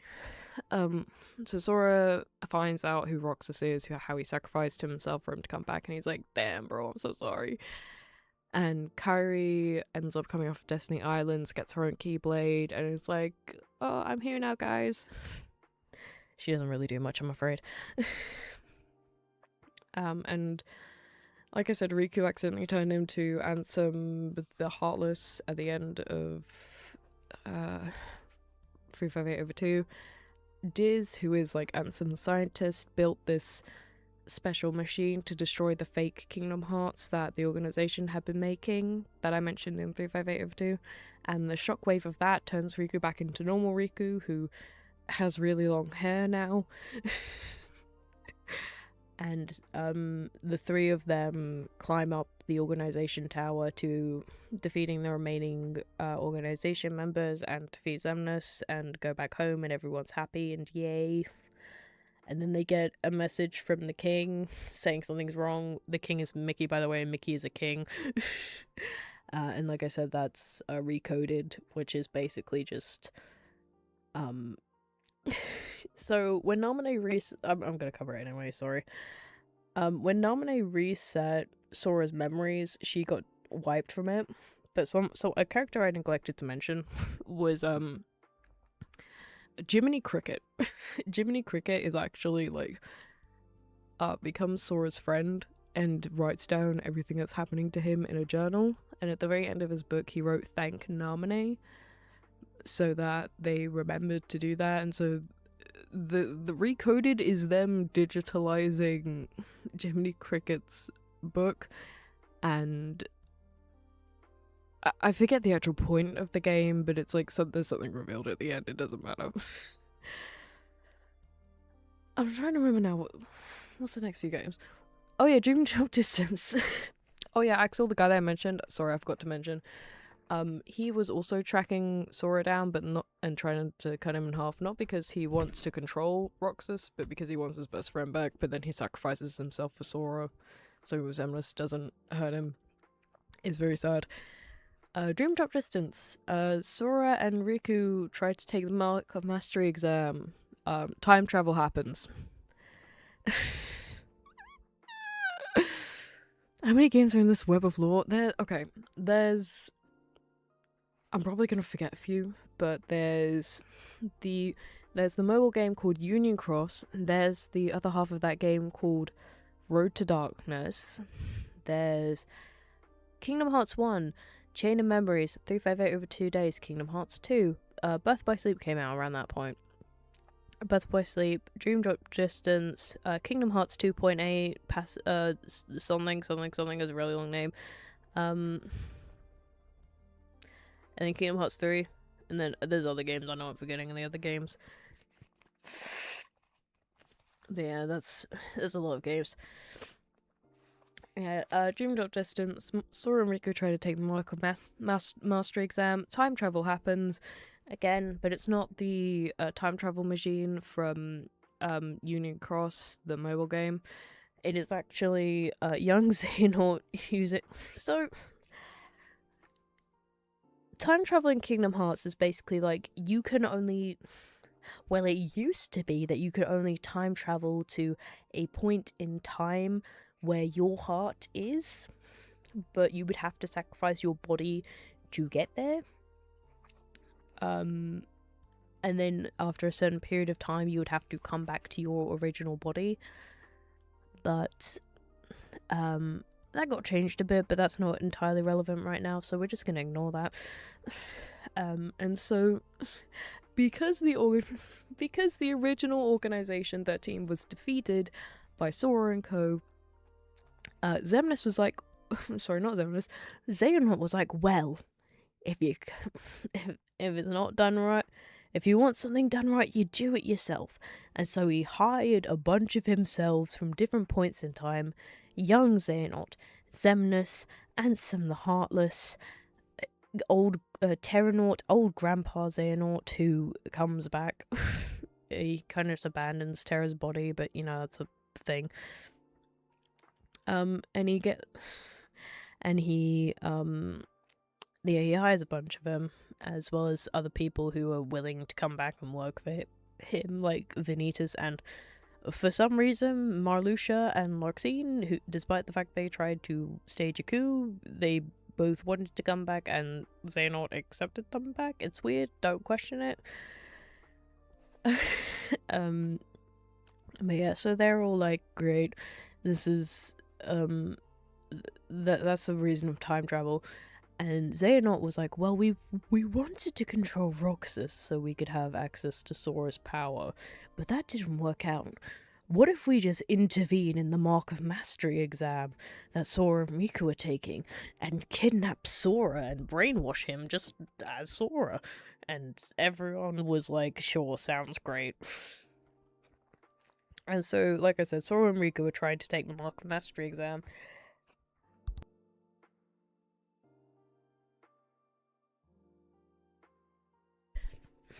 Sorry, coughing. They're trying to take the Mark of Mastery exam to become Keyblade Masters. Xehanort intervenes. Marks. So this is where you find out about the Kai symbol. Because the way that Xehanort intervenes on Sora's test is by separating him and. So the Mark of Mastery exam test that Yensid makes him take is very different to other Mark of Mastery exam tests. He makes them go to these sleeping worlds, which are worlds that have been rescued from darkness, but they still have a bit of lingering darkness on them, so they can't fully go back to being normal world. It's weird. And they were meant to go through it together, but unbeknownst to them, Xehanort intervened and put them on two different planes of awakeness. So Sora is actually in the place that he was meant to be, but they took Riku's consciousness and placed it inside of Sora's consciousness. And so there's a whole freaking Inception thing going on. where Riku is inside of Sora's mind, who is inside of the sleeping plane, while their real bodies are sat inside of Yensid's office. And the other half of that is that they put a massive X on Sora's t-shirt, and that meant they could track his every movement. It was very dumb. People did not like that decision. But you know what? We roll with it. But yeah, so Sora does actually end up getting kidnapped by Xehanort. But Riku and Mickey and Axel, who is now back to his full body, which is his original person, was called Lee, so he's Lee again. He actually went to Yensid, was like, hey, I want to be a Keyblade master, or I want a Keyblade, and so Yensid just gives him a Keyblade.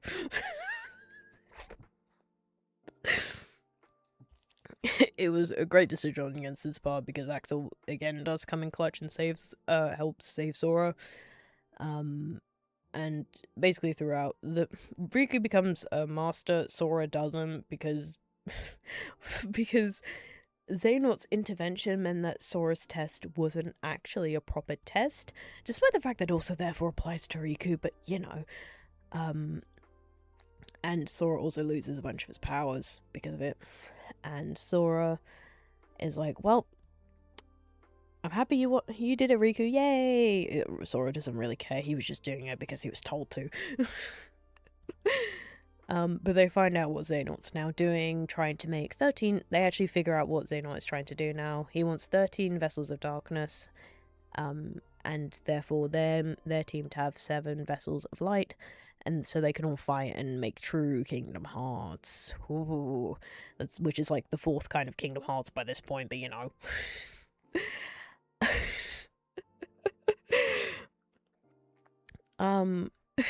And so, how long have I've been around about this for a fucking while, goddammit, I'm sorry.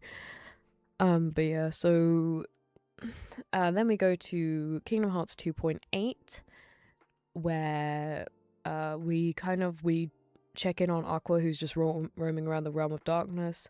Nothing much really happens in this game. It's more of just it was both meant to be a test for Square for using the Unreal Engine, like just checking out the graphics, seeing what worked and whatnot, and also playing around with what they wanted the combat style for Kingdom Hearts 3 to be. It was essentially just a survey, but the game is basically just checking in on Aqua, seeing how like mentally run down she is becoming in the Realm of Darkness, while also just kind of we get to see Ventus knocked out and Terra, who is trying to fight back against the Terranaut possession, but obviously because this is just like a little teaser title, like I said, it's basically a survey for Kingdom Hearts 3, so nothing actually plot-wise moves forward.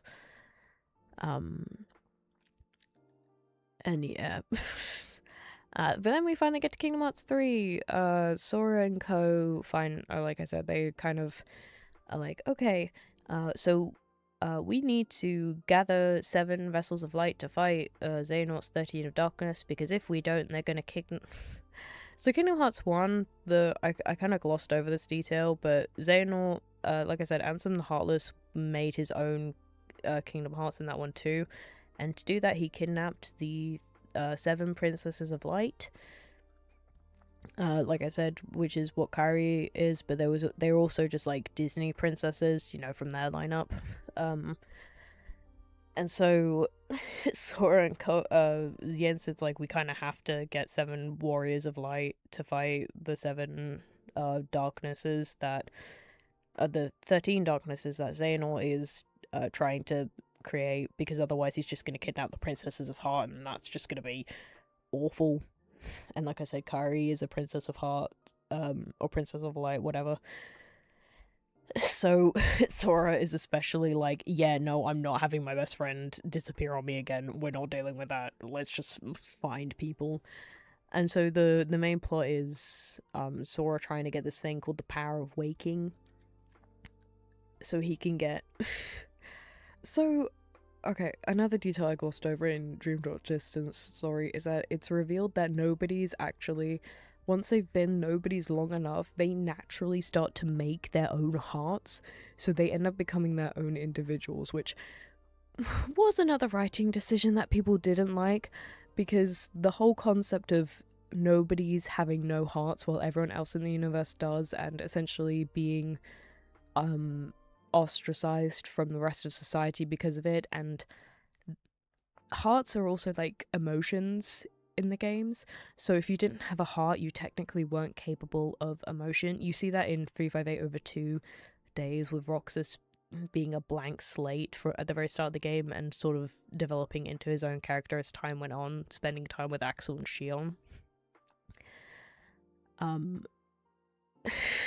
So it was, people quite liked the idea of these beings who weren't really villains in the grand scheme of things. They were just desperate people trying to get their emotions back by making a fake Kingdom Hearts.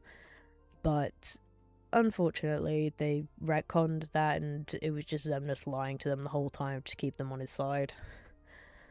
But, you know, what'd you do? So that meant that, because of that, Shion, who was never a nobody, her heart went back to Sora, like I said, when she was defeated.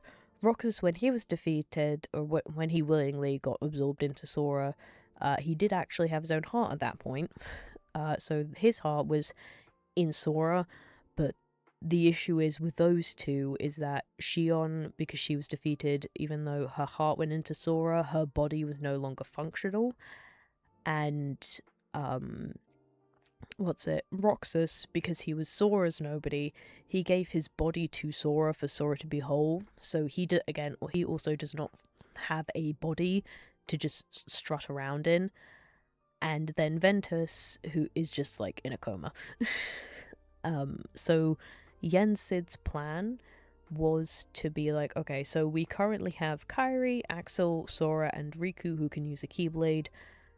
And Mickey Mouse can use a Keyblade, so that's 5 people. So we need to see if we can find Terra, Aqua, and Ventus to kind of round out our numbers.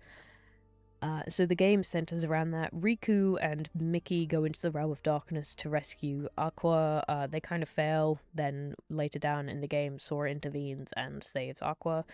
After they save Aqua, she takes them to Castle Oblivion, fixes it, turns it back to, I think, Land of Dawning. I think it was Land of Dawn. And so they go to Ventus. Ventus is still knocked out. And then Vanitas appears, because like I said, he's part of what is now dubbed the real Organization 13. And he's like, well, I'm going to fight you now, and I'm going to defeat all of you, so you can't wake up Ventus. Yeah.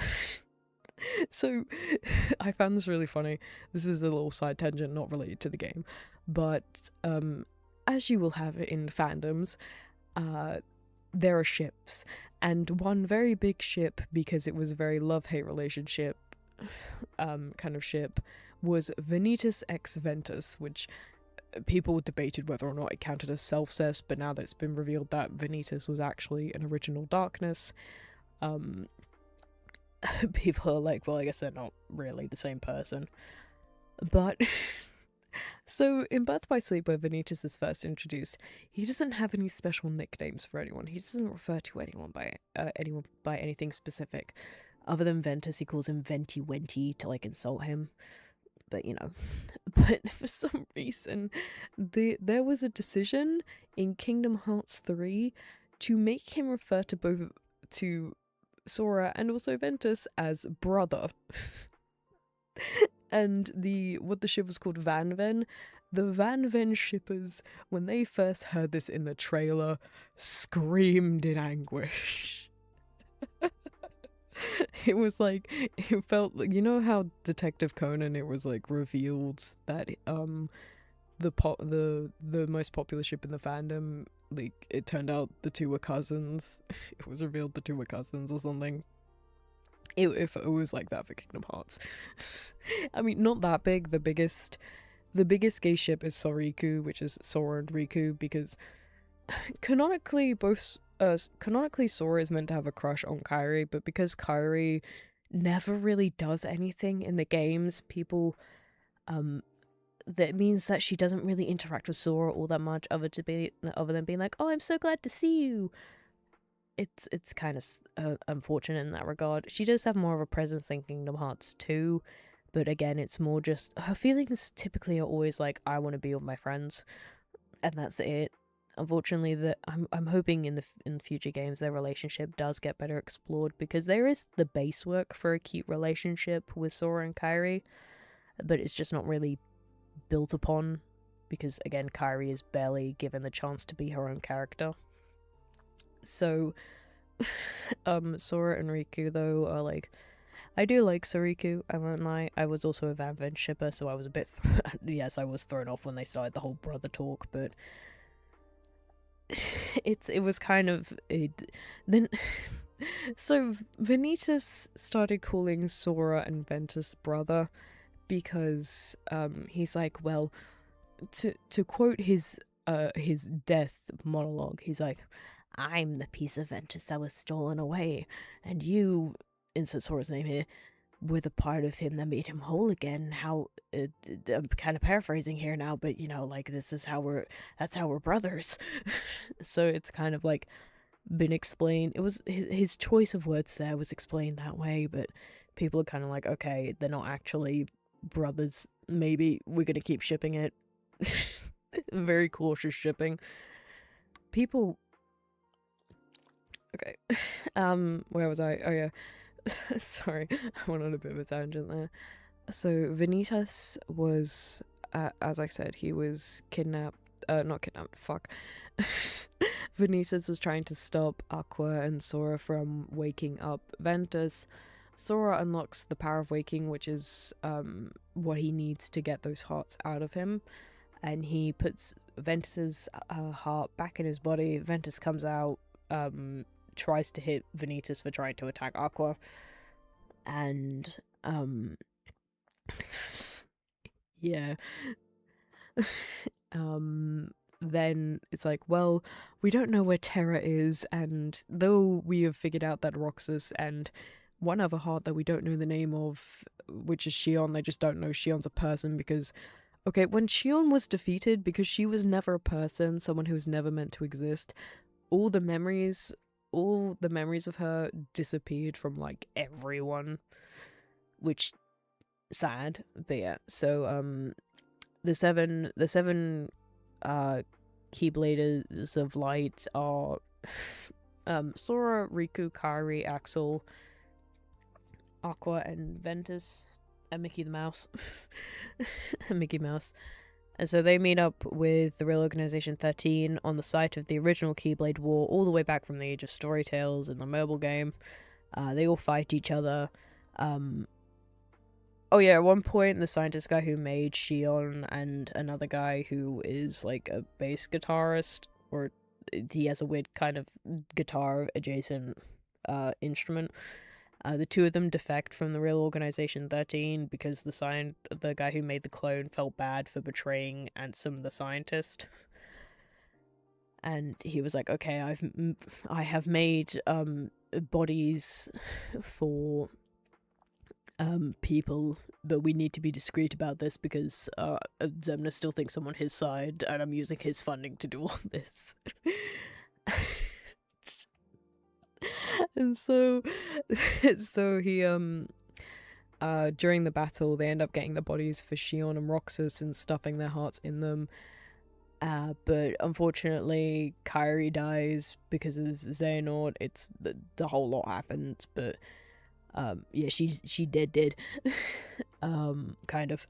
And so Kingdom Hearts is formed, but then everyone but Sora and Kairi, because she's dead, decides to use their Keyblades to try and hold off Kingdom Hearts from opening. And then Sora uses the powers he got from Dream Drop Distance, ignore the fact that Jensen said he lost all his powers, to go into Xehanort's heart, where we go to Scala Kylum, which is where he and Ericus were like Keyblade students and stuff, and he defeats Xehanort within his own heart. Xehanort's like, I'm not gonna give up trying to get Kingdom Hearts. But then it turns out the spirit of Ericus had actually been, after Terra killed him, The spirit of Ericus had actually clung onto Terra. Not sure how Xehanort never noticed after he possessed the guy, but you know. And he's like, dude, just stop, please. And Xehanort's like, fine, okay. And that was how the ship for Xehanort and Ericus was born. Lot of gay.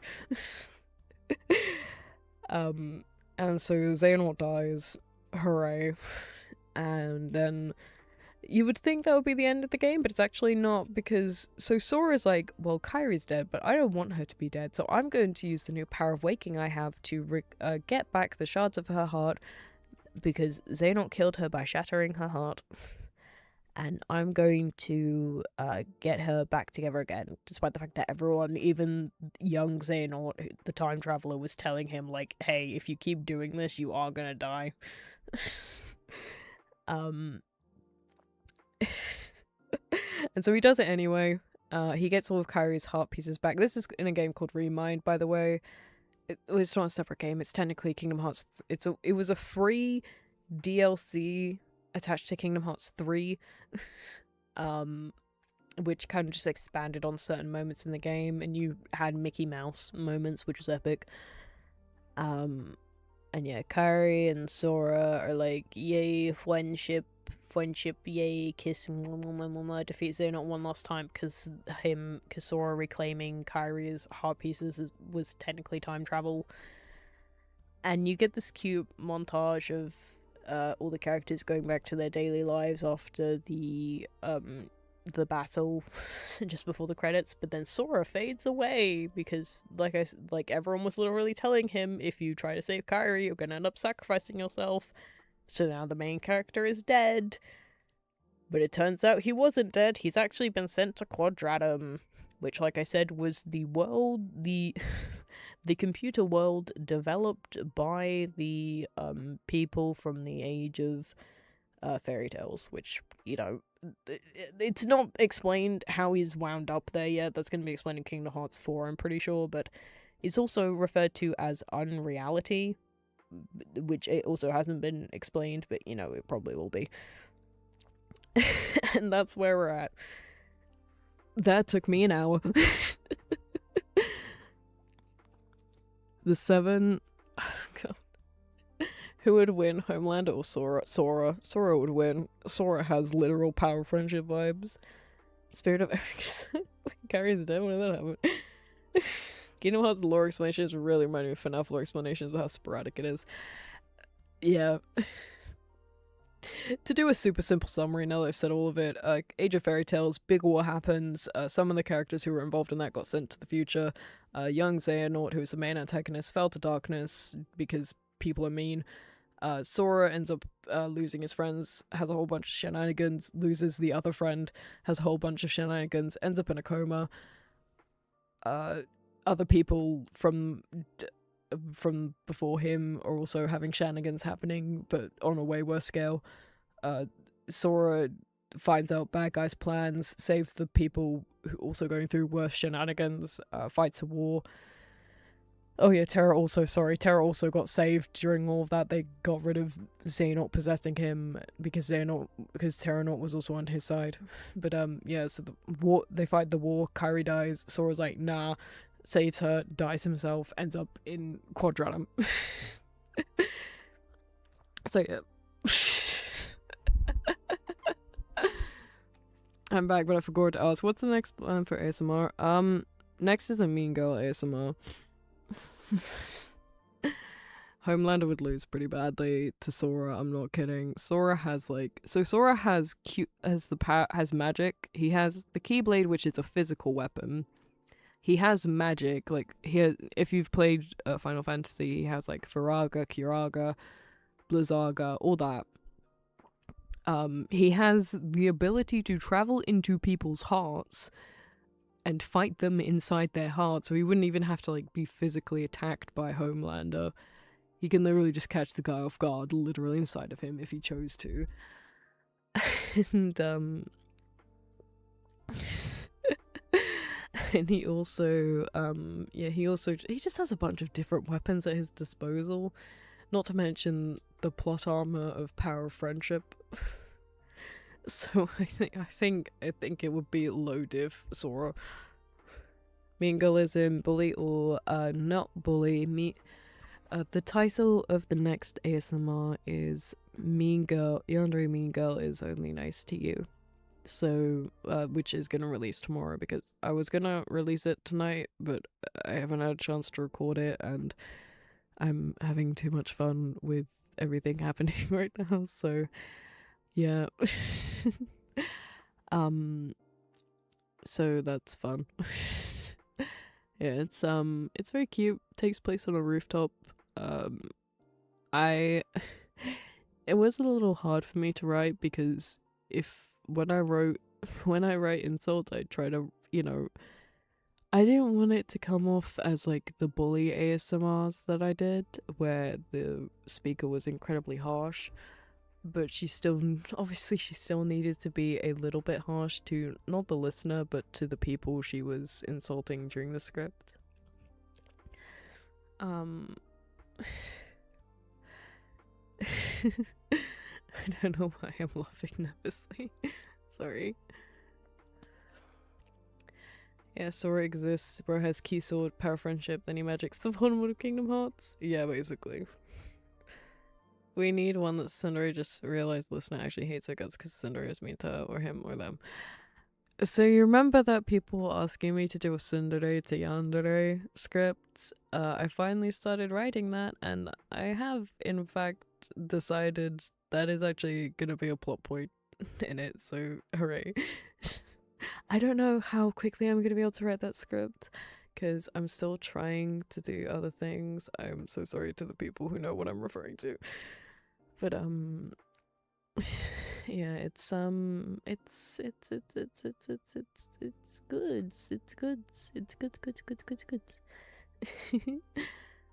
Oh my god, I just realized I said I was gonna circle back to it and I never actually did. What do people think about the new outro? Do you guys prefer the old outro or do you prefer the newer one?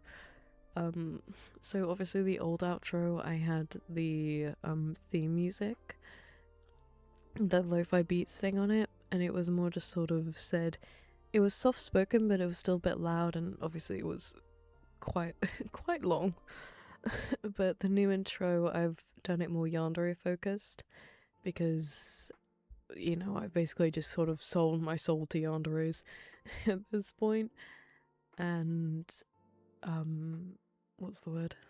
I've made it more concise, but I've also cut out the music because, I think by the time that the outro finished, it would only have just have gotten to like the big bit.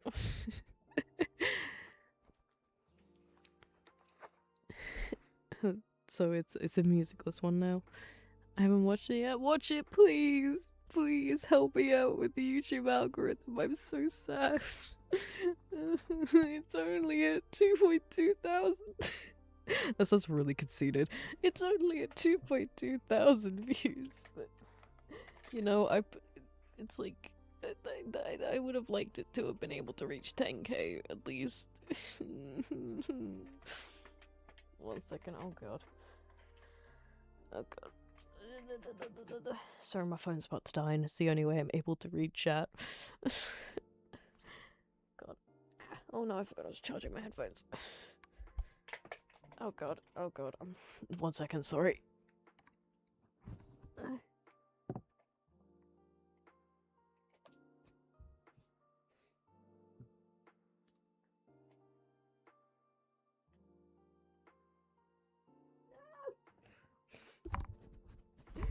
I kid you not, literally as I put the charger in, it died.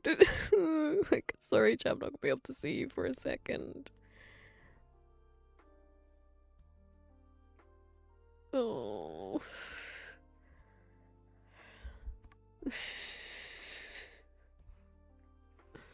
Okay, it's turning back on. It's turning back on.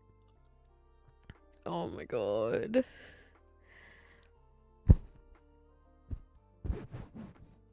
How does that sound to you guys? Because I just rubbed you against my pillow.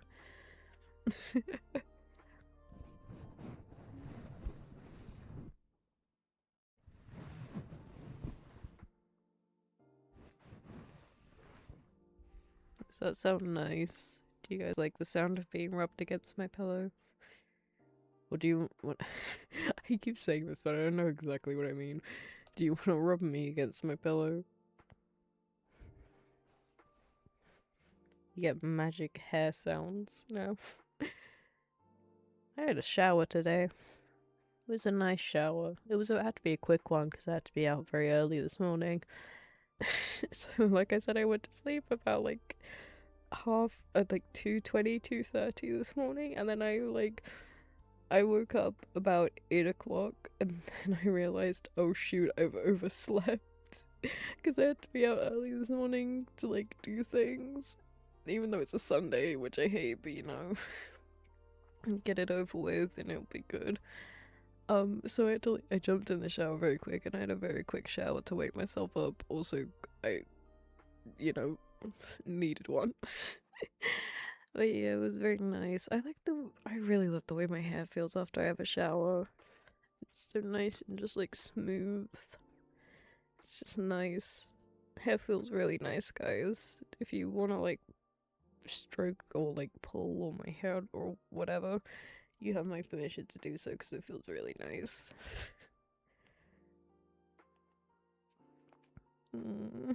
No, I've nearly got chat back. Yay! What's on? It's not lewd. Who here's watching the World Cup? I don't watch the World Cup like religiously. I'm not a British person who doesn't like football. I know it's weird, but I caught the end of Mexico and South Africa. And God, that was from because my roommate does like football a lot. She was like watching it while I was God, what was I doing? I was doing some work, so I was just holing up in my room. Holing up? How do you pronounce that? Holing up or holing up? I don't know. Either way. But she was like watching the World Cup in like the whatever fucking room you call it. And like I said, I walked in to just talk to her about something real quick. No, that's a lie. I left my drink in there. I left my drink with her, and after like 2 hours, I was like, wow, I'm really thirsty. Oh fuck, I don't have a drink. And so I went to her to be like, get out my drink, please. And then I ended up sitting down and watching the last like 10-15 minutes of Mexico versus South Africa. And I don't actually know how they got the red cards, but apparently they were playing very dirty, South Africa. But I did see when Mexico got their red card, and to me personally, from my limited knowledge of football, it looked more like it should have been a yellow card. But I guess by that point, the ref just wanted to even the scores a little bit, considering not only did they not have any type of cards against them at all, they were also beating them 3-0. So yeah, I think the ref just felt bad for South Africa. Was trying to throw him a bone. God.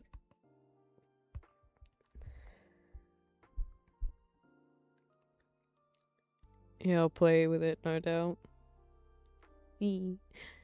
Ophelia brags about taking an actual shower. I shower regularly. Okay? I really do. I have like nice scented body stuff. Well, let me actually tell you guys, because I just bought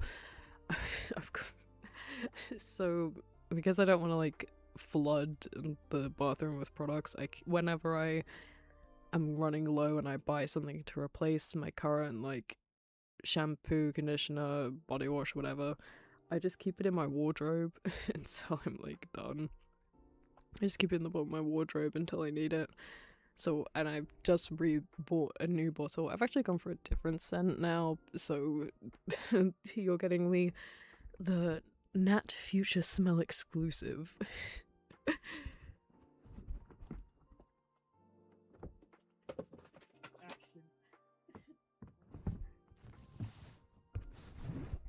So my my future scent after I run out of my current body wash will be lychee and vanilla. Ooh. It's Radox's Radox Mineral Therapy their tropical blends. It was new at the time. Okay, I lied slightly when I was talking about this scent, because at the time that I got it, it was it was on sale at like Boots, and I was like, well, it's a big bottle, it's significant, it's on sale, so it's significantly cheaper than if I just waited until I was about to run out and buy one of the smaller bottles. So I got this it's like a big bottle. So it's gonna last me for a while, yay. But yeah, so that is going to be my scent in the future. It's a lovely purple colour, by the way. It's like purple and shimmery. This is going to be a reference no one gets, because I don't know how many people actually drink concentrate outside of the UK. It doesn't seem to be that common of a thing in other countries, but in the UK we have this God, what is it? It starts with an R, but now because I've read Radox, I've got that stuck in my head.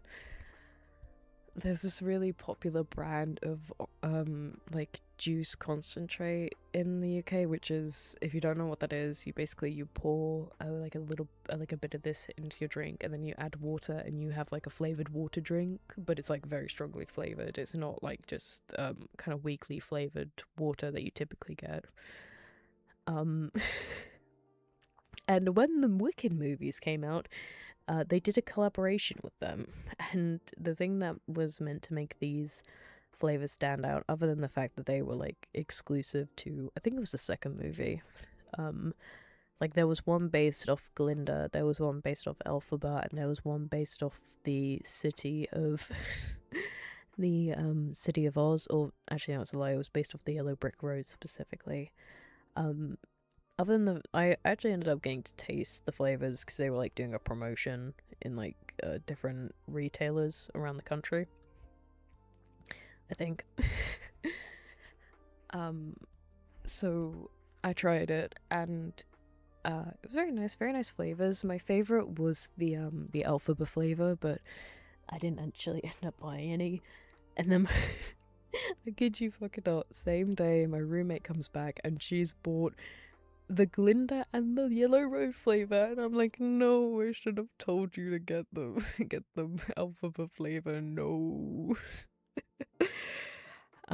But what was special about these bottles is that when you flip them over, they had a edible glitter in them. So it was meant to be a pull for kids specifically, but yeah, you flip the bottles over and then you shake them, and it makes the drink glittery with the, like I said, the edible glitter. And to get back to the Radox bottle, the shimmer that the Radox bottle has reminds me of what those drinks had. Are my rambles coherent? No. Am I doing it anyway? Yes. Are you watching it? Also yes. Noko. In the USA, all we had to clean was a stick and bar of soap. You guys are not that bad. I want to see my country happy. I hope the Netherlands wins the World Cup. I don't really care who wins. I am just... Okay, yeah, actually no, I'm not going to get into it because it's like a sad kind of important topic, and it's not something to like get into when I'm whispering into a mic and trying to soothe you all to sleep with the power of body wash and something else. I still can't remember the name. But yeah, what's it? I don't really have a preference on who wins the World Cup, really. Obviously if England wins, that's gonna be good, but as a non-football fan, I'm like, well, to the best sportsman, may they win. And sportswomen, maybe?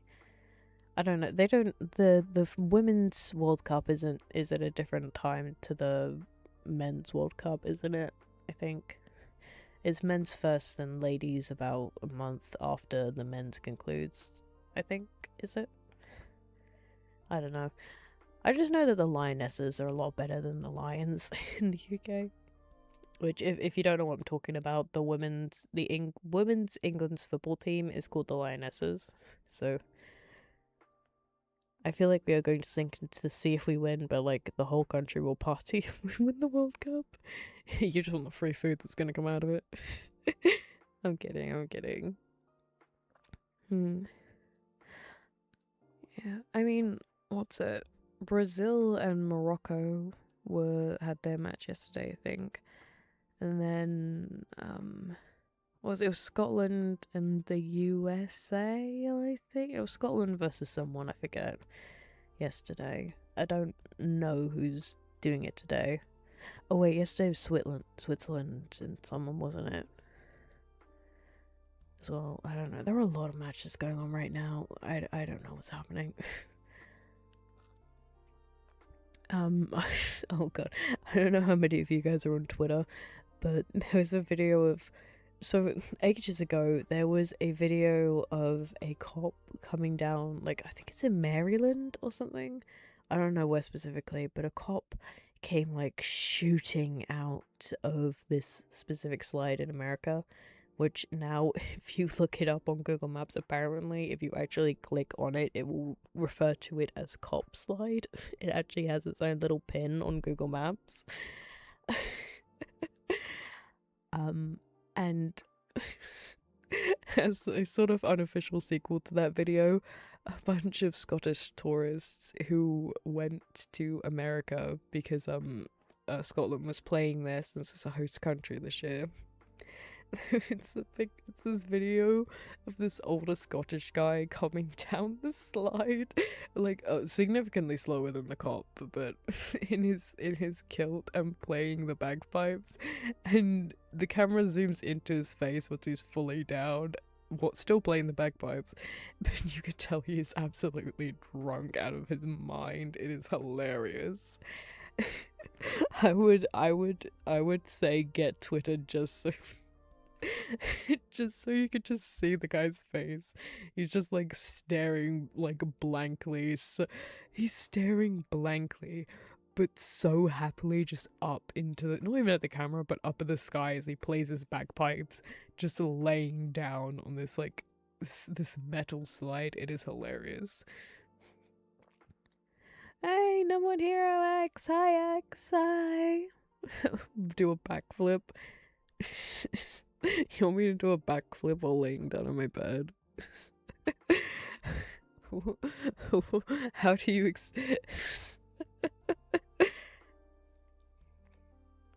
You know what? Maybe one day we will have parkour ASMR. We will see. New York City is on fire thanks to winning the basketball game. You guys are having like, I keep seeing stuff about your mayor, or like, actually I don't know if you're from New York City, Matt Pam, sorry, but I keep seeing stuff about New York City's mayor. He's just like apparently a really good guy, which I'm very happy for you New Yorkers if the reports coming out of your city are true. And congratulations to winning the basketball game that I don't know about. Rotate the PNG. No, but then I'd have to get up out of bed. Also, the PNG isn't this. I mean, I'll save it as a surprise, but if you guys, I'm not getting out of bed. You guys can't make me. I'm in bed, okay? I can't move that much anyway because of the cord on the mic, but like, I mean, Carly, it's just as bad. Also, no, it's a lie about New York City. Don't trust the public news. Oh, that's a shame. That's a shame. You got to give me a compelling reason to get out of my bed. You have to give me a compelling reason to get out of my bed. I'm so comfy. I've got Darumaru. Oh no, my cat's sitting on Darumaru. Oh no. Okay, wait. Is Mute here? Is Mute? Are you still here? Or are you gone? Is Mute here? Or is Mute gone? I may as well do it actually. Guys, clip this for Mute. Come here. Come on, come here. I don't want to say your name on stream. Come here. It's my kitty cat. Here you go. Come on. I don't know if you guys can hear the purring, but I'm trying to make her purr. Go. Oh, your breath smells like fish. Good girl. She is sometimes in my room when I stream, but she's getting on in her years, unfortunately. So she's a very lazy kitty. Oh, please don't hack up a fur ball on my bed. Sorry. Yeah, she's very lazy. If she is in my room when I stream, she's just laying down at the end of my bed and just kind of just staring at me, judging me for my life choices. You know how all good pets do. Hello, my beautiful girl. Hello. Oh, there you go. That's a bit louder. Let's get that one bit you can't read, shall we? Alrighty. Sorry, you go back to your sleepy sleeps now. Very sorry for interrupting you. Thank you very much for coming to say hello to Stream Chat if they heard you. I'm sure they very much appreciated your presence. Here you go. Oh. Oh. That's not normal, bro. Tell me things. What the cat name? The cat name is Nanya. Tell the kitty's a good kitty cat. You a good kitty cat. You know it already, but you good kitty cat. How will you stop stream if you don't get out of bed? See, I thought about that, and I have decided that I'm just gonna go to sleep on stream. You think I'm kidding? I'm not. Genuinely, because I'm not gonna lie to you, I am dead tired. I am genuinely so tired. If I fall asleep on stream, I'm not even gonna be mad. If I feel myself starting to get super sleepy, I'm just gonna set an alarm for like 2 a.m. or some shit. And because obviously when I stream, I close my room door because I don't want both for so the sound quality is better for stream, but also so I don't annoy the fuck out of my roommate. So she wouldn't hear my alarm if it went off at 2 a.m. I'm so tired. I am so tired. I could have a 5-minute nap on stream right now. You could think I'm joking, I'm not. Deltarune tomorrow. Oh yeah, Deltarune's coming out tomorrow. I completely forgot. Or the chapter 5, isn't it? I forgot that also got announced at the Nintendo Directive. Everyone thought it was Pikmin, and then it was no, it is I, Toby Fox. I see. It was wild to me to find out that I don't know how VTuber pilled some of you are, but Hosho Marin, who's a really big VTuber for Hololive JP. If you don't know her, you probably know her song Treasure Box. Ahoy, dippa-dappa-doy. Da-da-da-da-da-da-da. Ahoy, dippa-dappa-doy. Da-da-da-da-da-da-da. It was the one that she's the red-haired pirate girl, and her song went trending, both for having a very cute little dance break in it, and also because of how raunchy the imagery and lyrics were of the song. So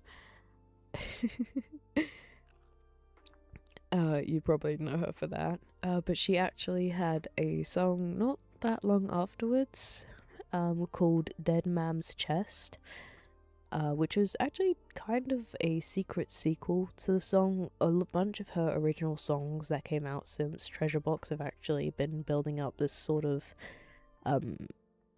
narrative. Sorry, gross nose. But yeah, Dead Mam's Chest, which was I think the one that came out immediately after what's it called?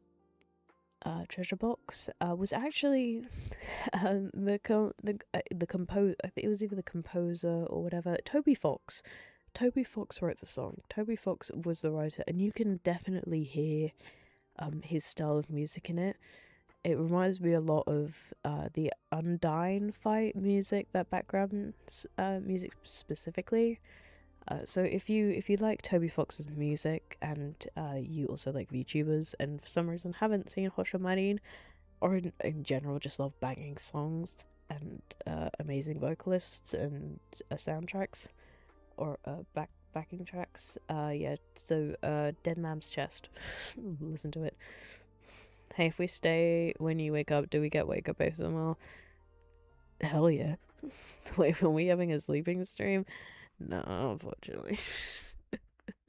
I mean, if I fall asleep on stream, I fall asleep on stream, but I unfortunately cannot, like, do a full all the way till 7 a.m. one, because once again, I have to get up early and I have to do stuff, and I'm not going to be able to just be like, have a slow morning where I'm like, hi, Chad. Oh, I'm so glad I got to sleep with you.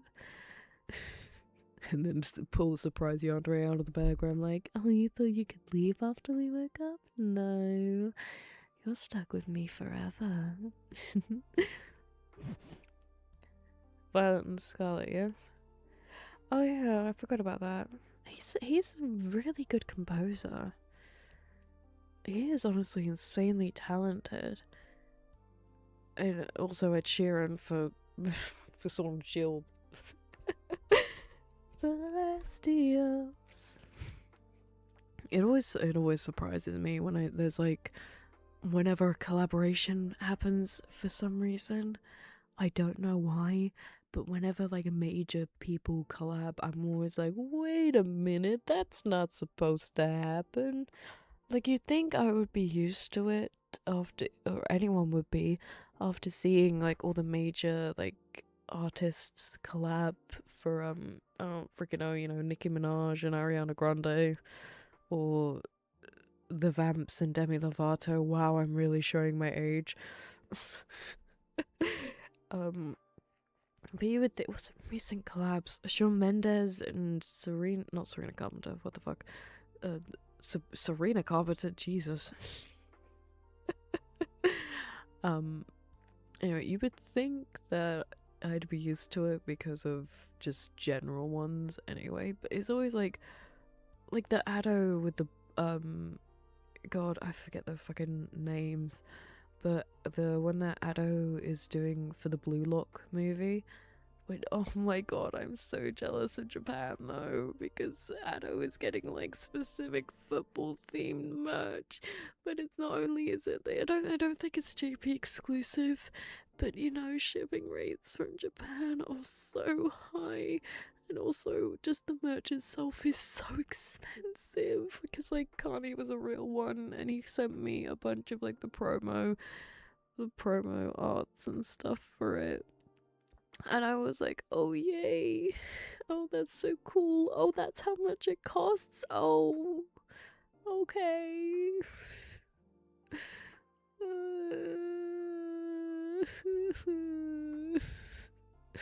I love Addo so much, but goddamn.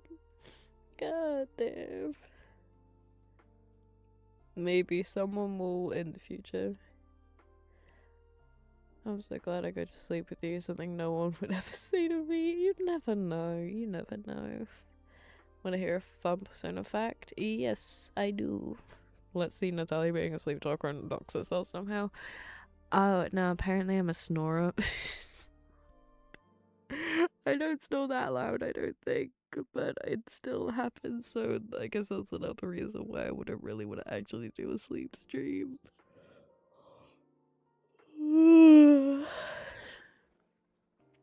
Because I'm just like, I don't want you. I would have to put you guys like, where? I'll see how well you can hear me. So I've put you guys back on the desk now. I forced you out of my bed because you're naughty boys and girls and non-binaries. But I don't know how well you can actually hear me from all the way over there. Like, typically, to be fair, you guys can, if I get up to get something when I get up to get something and leave my mic on my desk, obviously, you guys do tend to be able to hear me quite well. My room, obviously, is, it's not, I don't live in Buckingham Palace, so it's not, like, two separate ends of a corridor or something like that, but I'm obviously speaking in a softer tone of voice, so. Oh, actually, I forgot you meant to do stuff like this during ASMR, aren't you?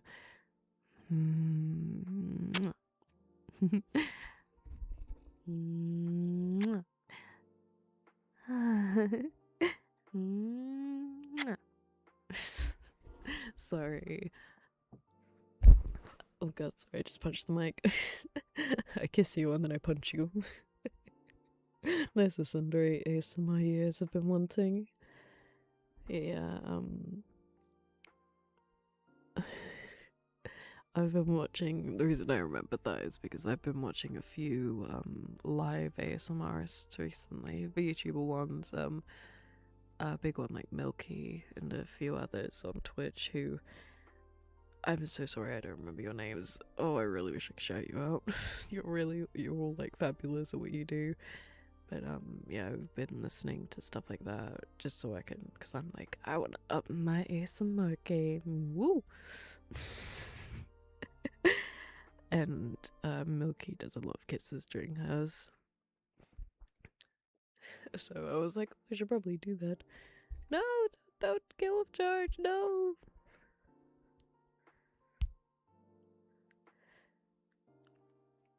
I am glad we as a chat could all sleep together listening to a weird fish ramble.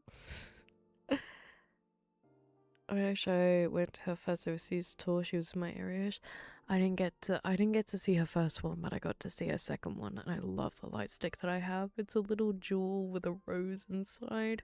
Unfortunately, the batteries have run out on mine, so I can't get the colors, like the light up colors, which it shocked me how many colors were on the wand, because the only other a Japanese concert that I've been to, I've not been to a lot of concerts in general, honestly, but the year before I actually managed to get tickets to Miku's concert. So I was like, so that was my first time ever getting a light stick, and I was like, wow, there's 7 colors on this is crazy. And then I got Addo's light stick, and I think there was like over 10 colors, and I was like, wow, this is crazy. I need to put new batteries in it. I loved it. It was so pretty. It was so pretty. It's just, and it's like, it reminds me more of a K-pop light stick, because I have a friend who's like majorly into K-pop, and she's been to a few of the K-pop ones. So I've seen, I don't think she had like one light stick from one of those concerts that she managed to nab. But so it reminds me more of that than of like the plain stick ones that Japanese idols use. Which good on Addo for taking initiative. Also soft singing, humming, karaoke, ASMR triggers, etc. I really wanna like think they seem so fun. They really are. Do we have song requests then? I can't do anything major, but do we want some a cappella singing for the last I'm okay. I think I'm gonna cut off today's stream in 20 minutes, unfortunately, but if anybody has any song requests they would like to throw out, I can do some, I suppose. Sounds so fun. Feel very happy for you. Oh, it was so fun. It was so fun. I actually fun fact, Nokotron, it was last year, the Addo concert, and I had a 2-in-1 kind of stream, because I went to Addo's concert and then I immediately went on holiday right after. So I actually have a stream talking about my experience at Addo's concert, and also the holiday afterwards if you're interested in that, but mainly just saying this for the Addo concert. So if you want to go on there to hear about it, I would recommend it, because I also if I ever get to go to another Addo concert, I am definitely going to have another stream talking about it, because it was amazing. Addo, please have a third concert soon, please, pretty please. I need to see you again in your cage. That sounds really creepy. I know, I'm sorry, but like, please, you're amazing. Please. I don't even care if someone sends my pathetic begging to her. Honestly, someone just someone, please, please, please, please, please. My desperation is at an all-time high. You were amazing. Please, next year, please. If I could do it where I went to a Miku concert one year and then an Ado concert the next year, my life would just be like, ah. That sounded weird. I'm so sorry. Live and learn. Shonen Wasabi, I don't know that one, I'm afraid. Signs of Love, Persona 4. The Yonder is a real stalker. No, I meant because she has that cage on stage.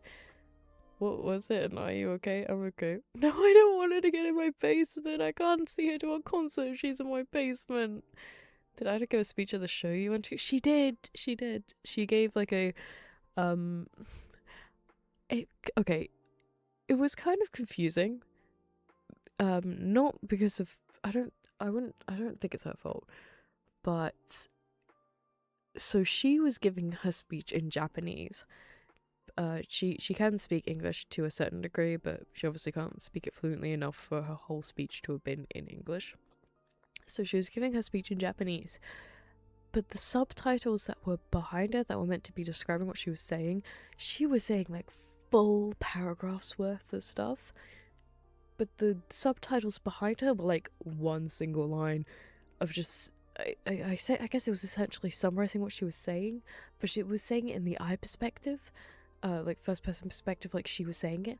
And also whoever was working on the visuals mucked up at that certain point because she started talking, and it wasn't until she was like quite a few words into her speech that they actually finally started playing like the subtitles that were meant to be coming up behind her. And so it threw me off a lot. And then she started singing Chandelier, and that threw me off. I'm gonna swing from the chandelier. Like she bossed it, don't get me wrong, she did amazing on it, but it confused the hell out of everyone. Well, I say everyone, it confused me and my friends that I went with, Shisei and Chuta, but maybe other people were expecting it because some people had already checked out the set list. Sorry for asking, it just sounded like you were crying. No, it was just me just being stupid, that's all. The subtitles needed subtitles, they did. I was like, it felt like for me one of that Beyonce someone's getting fired moment, but then everyone in the crowd gradually realized, oh, the subtitles aren't just slow, they're also just very short and sweet compared to what she's saying.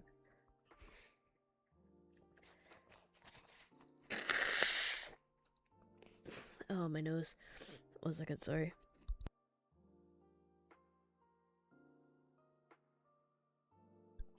Oh god, I really hope that she actually I really hope she has another concert because I want to hear her perform Magic live. It's one of my favorite songs of hers right now. Also, that new one she did for that, I don't know the name of the anime, I haven't watched it, but like have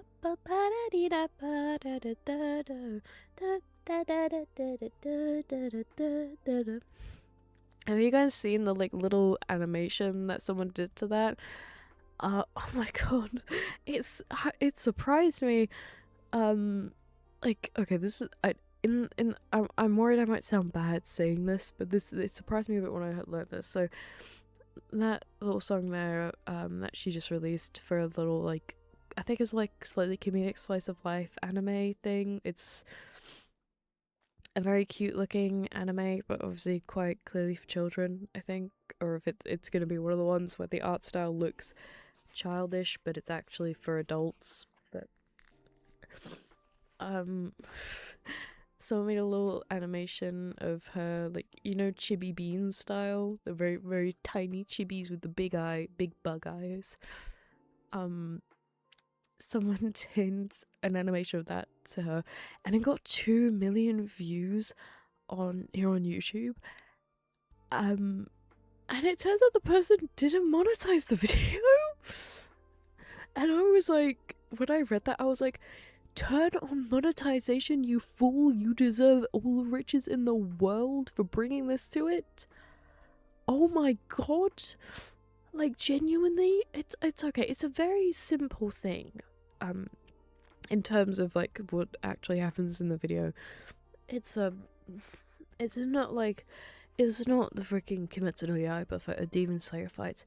But it's still obviously animation itself, even something that simple, is a lot of hard work, and it just brought so much joy to everyone's lives. I literally started dancing along to it. I was trying to copy what little bean chibi Ado was doing literally last night, because I was just like, and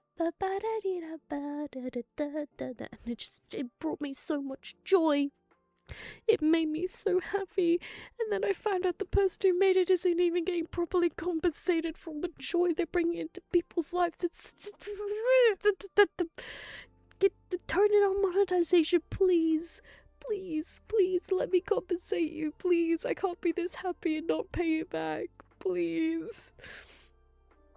See, that's meant to be the good thing about YouTube, is that you don't have to, like, directly pay someone to, like, support them. As long as you just watch their videos, they're getting that, like, ad revenue in.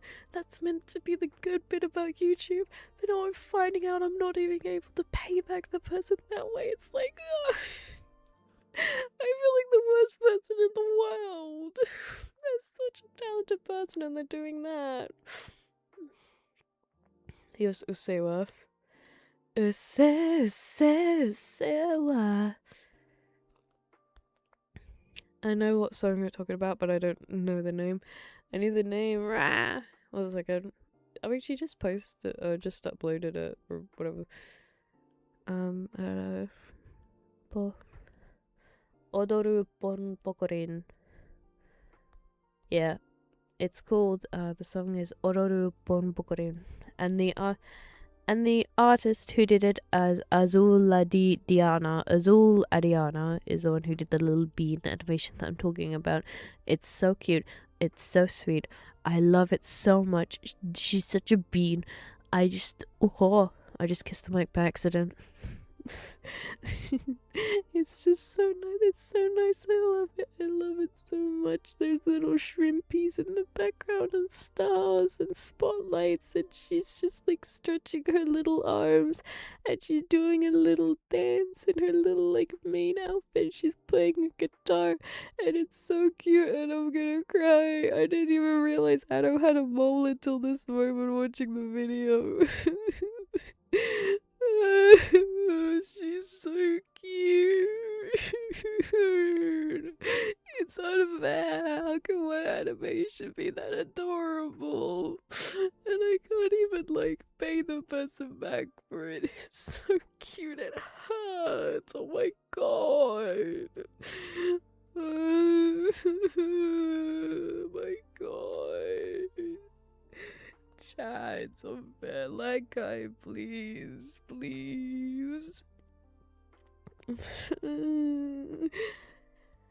Shrimp, you say? Yes, shrimp. There are shrimpies. A domination. I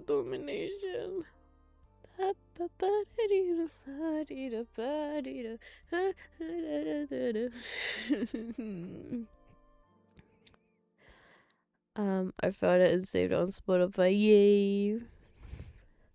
Have you seen Pop and Play Kitchen Pilot? I have not, I'm afraid. The show I've been watching recently is a Needy Streamer Overload, which I still don't really know what to classify it as.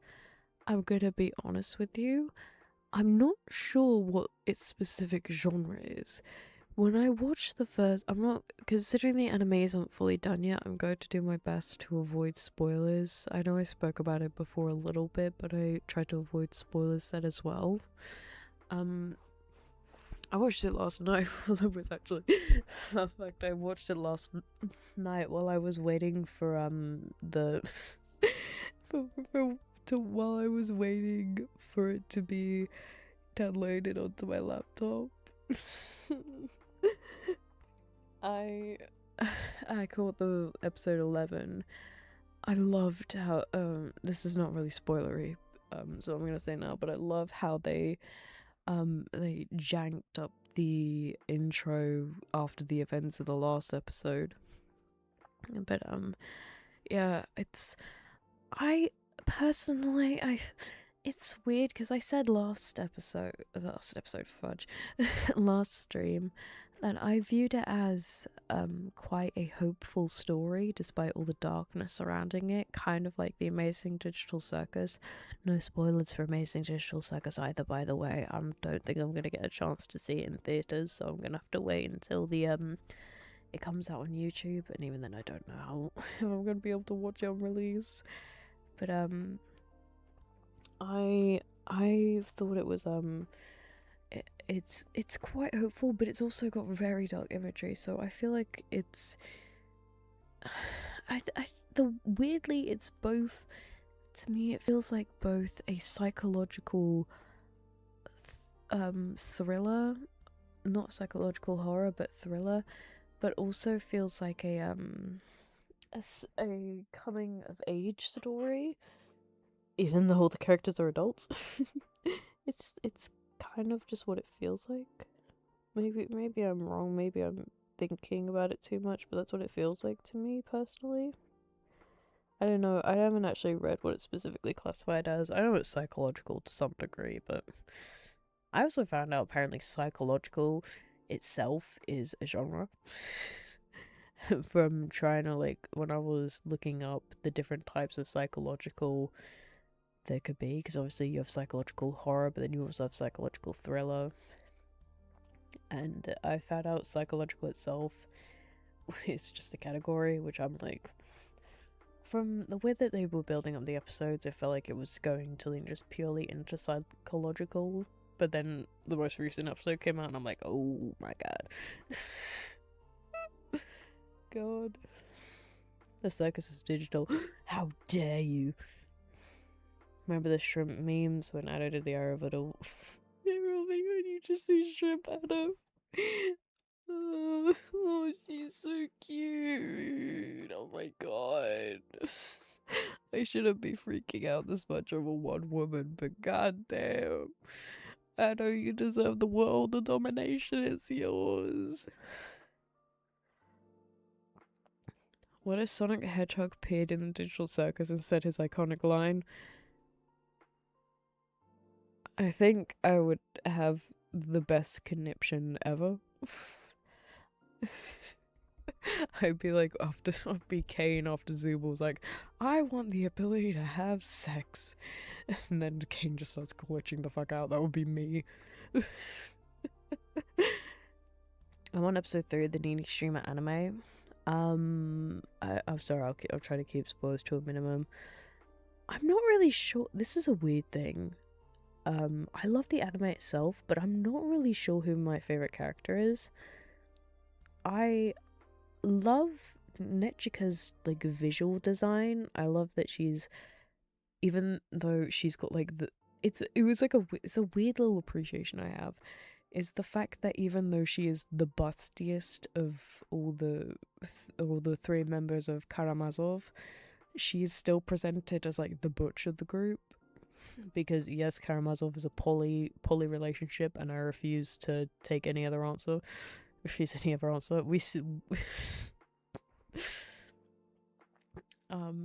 yeah, it's not even played for laughs like it is in anime, where it's like, oh, the lady with the big boobs is hiding her big boobs to act more masculine, but actually she's actually got big boobs, so she's a woman and we have to tease her for having big boobs. But it's actually just like, no, she is naturally busty, but she's still just more masculine than feminine. And whereas if an anime doesn't make the whole big boobs despite being masculine more in style joke, that the bustier the character, the more feminine they are. It's I don't know, it's a weird appreciation I have for Nechika's character design and the maturity that it comes with handling her character. But despite that, even though like on looks alone I would literally faint for Nechika, I don't know if her personality also stands out to me that much. Or it's that makes it sound bad. It's more of the sense of all the characters are so well written and so unique that it's hard to say which one stands out the most to me in particular. I genuinely thought as the anime was developing, I would end up really, Michika would end up becoming my favorite, but I don't know if it's just because I've been so tired lately by the time the episodes come out that I just haven't, I wasn't in the right state of mind to appreciate her character properly, but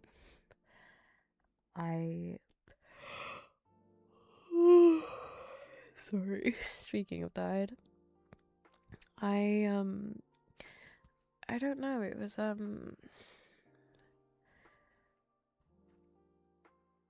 she just didn't capture my heart the way I expected her to. And then you've got Lollipop, who she's got a Genki kind of personality.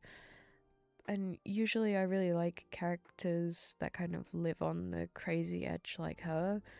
But I don't know, again, she's amazingly well written, all the characters are, but she's just also not doing enough for me to stand out from the rest. It's like a double-edged sword. Everyone's written amazingly, but because they're all written amazingly, they're all just sort of ending up in the same sort of space. Kashe, I don't really know how to pronounce her name. I love her moments in the anime. I love how she's the first person to, weirdly, I love how she's kind of like, her character arc is essentially the talking, it's a reflection of the overarching plot itself. That's not too much of a spoiler, by the way, because all the characters lead back into the plot somehow, obviously. But I don't know, I feel like she had her big moment too early. Like, it seems like it's implied that she's gonna have another big moment during episode 12 for like the last episode, but I don't know. I need her to bring out the energy she had during her like first like major plot moment again, for me to be able to decide whether or not she's a step above the rest. And of course we have like Ame/K-Angel, which I don't know, the anime hasn't focused on her enough for it to be, I feel like, which is fair, by the way. I'm actually glad that the anime didn't spend too much time focusing on K-Angel as much as there's still a lot of spotlight on her because the whole thing wouldn't exist without her, and I doubt the heads of whichever company it is that produced and paid for and everything for the needy girl overload anime would allow it to go forward if she wasn't a certainly big enough presence in it. But I think the allure of Ame in the game was that she was so heavily reliant on your choices as Pichan that that's what drew people in, because they were the ones who were pushing her to either be sane or insane. And in the anime, she still has those parts of her character, but because they take the time to put the spotlight on the rest of the cast, as they appropriately should, because we already know quite a bit. We already are quite a bit, but we are already quite familiar with Ame. I think that she's not underdeveloped by any means, by the way. She's not underdeveloped, but I don't know. I don't know. She just doesn't stand out either. It's weird. Again, she doesn't stand out for good reason because everybody is so damn good in the anime, but it's just one of those things. Are we talking about Need to Stream It? Yes, we are. The new anime about it. trying to figure out a favorite from an Needy stream is difficult. Honestly, it took me all to realize Nichiko was a woman. Yeah, the whole cast is about women. It's obviously the anime. Needy Streamer Overdose, the game, was an exploration of how the harsh reality of the streaming, of becoming a streamer, and fuck. Needy Streamer Overdose was an exploration of the extremities people will take to become famous. And Needy Girl Overload, from what I can tell, is an exploration of the societal pressures put on streamers and arguably celebrities as a whole, once they do make it to the top. And how it also it tells it from both the it tells it from the perspective of the streamer, both the societal pressures on them from the everyday man, but also their views of back at the everyday man. I mean, Kashe is a great character for exploring the everyday man. She even with like certain developments with her later, she really is the bridge between it all. I'm sorry, I'm trying to be as non-spoiler specific as possible, but it's, I mean, also obviously she's also Ame's style, if people aren't aware of the specific history behind it. Her style is Jiraike. That's the subculture she belongs to when she's Ame and not K-Angel, which has very deep roots in just how it's a rebellious style, but rebellious in the wrong way. There's a lot of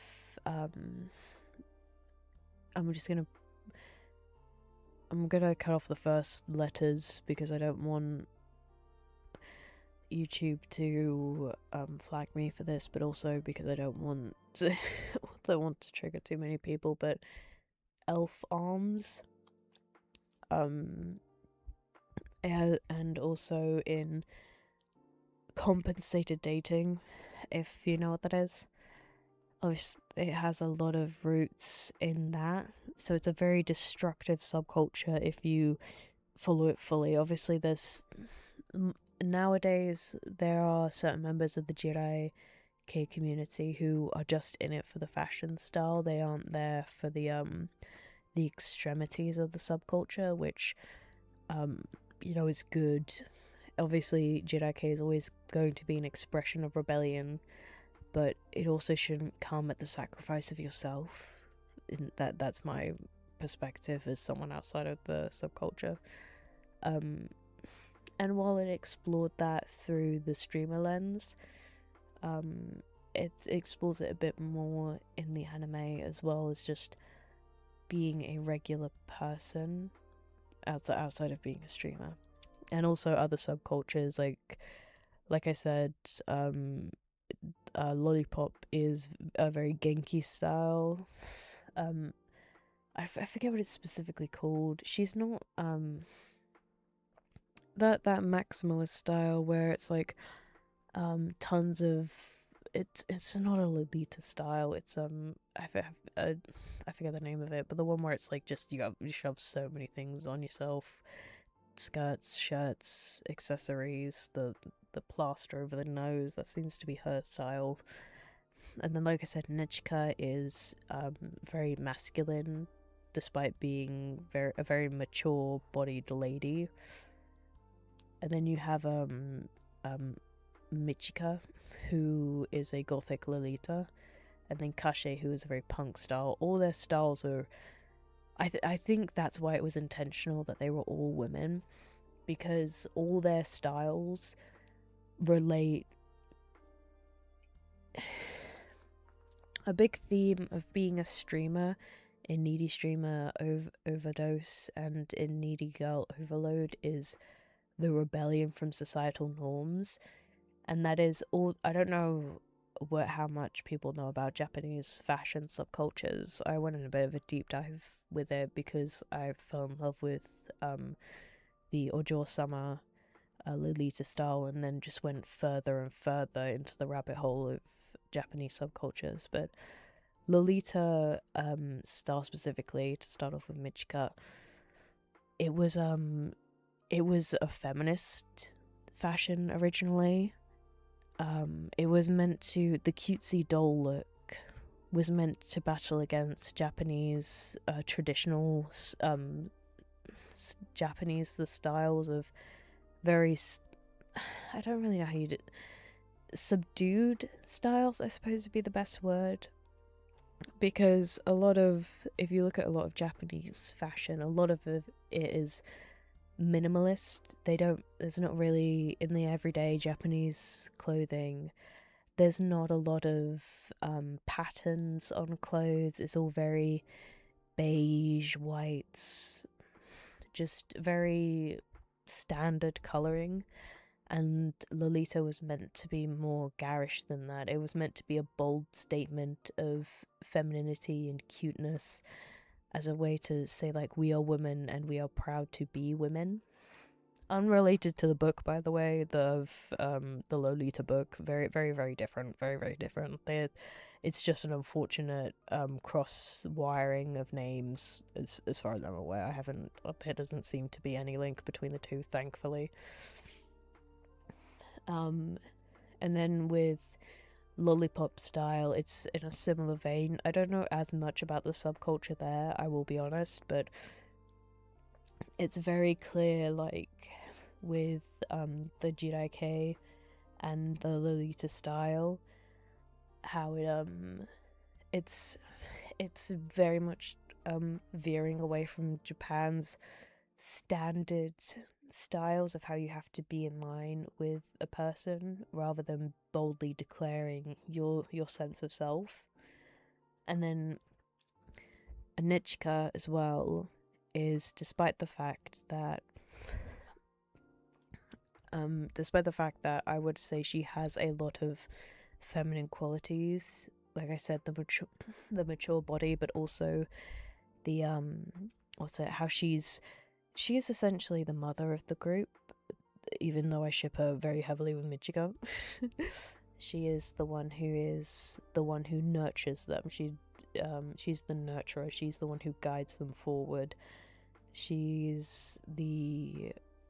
ironically, despite being very masculine in style, she is the one who turns on the charm, which is what a lot of men will accuse women of doing, like flirting to get their way through life.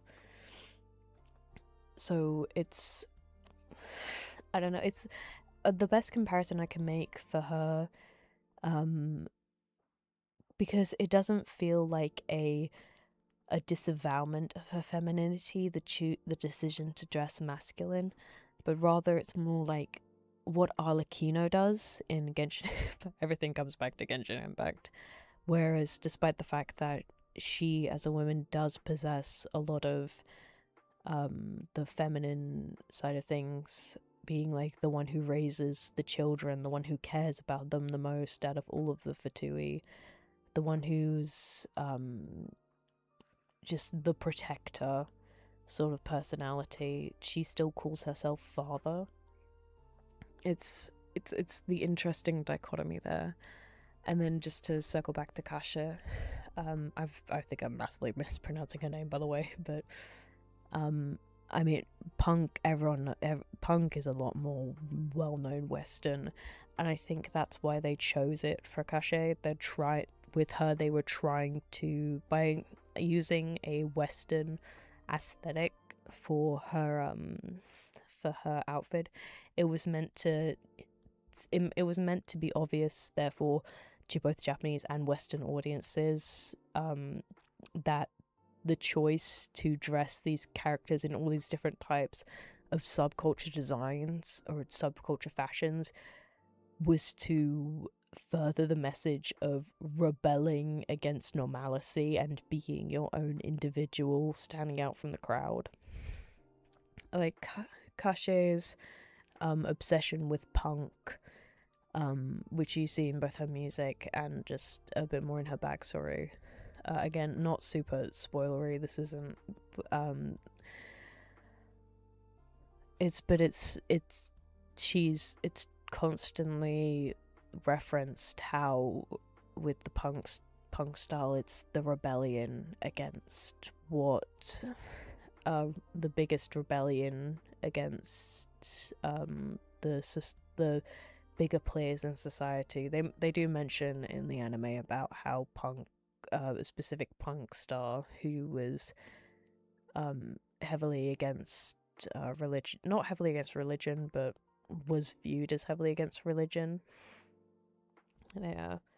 Sorry, I went on a massive rant there about the fashion. But that was one of the details the most that intrigued me about the anime. Sorry. I think I should start sleeping soon because I can't handle another Kingdom Hearts right now too type along night. I do need to go as well, I'm sorry. We almost have a 3-hour stream, damn. Lolita by Vladimir Nabokov is supposed to make you feel that way, nostalgia. Yeah, it's to briefly explain the book for those who don't know what I meant when I mentioned it during my when I was talking about Michika's style. It's basically the plot is the main character is a PDF file, and you see the story is told from his perspective about how he's preying on this young girl of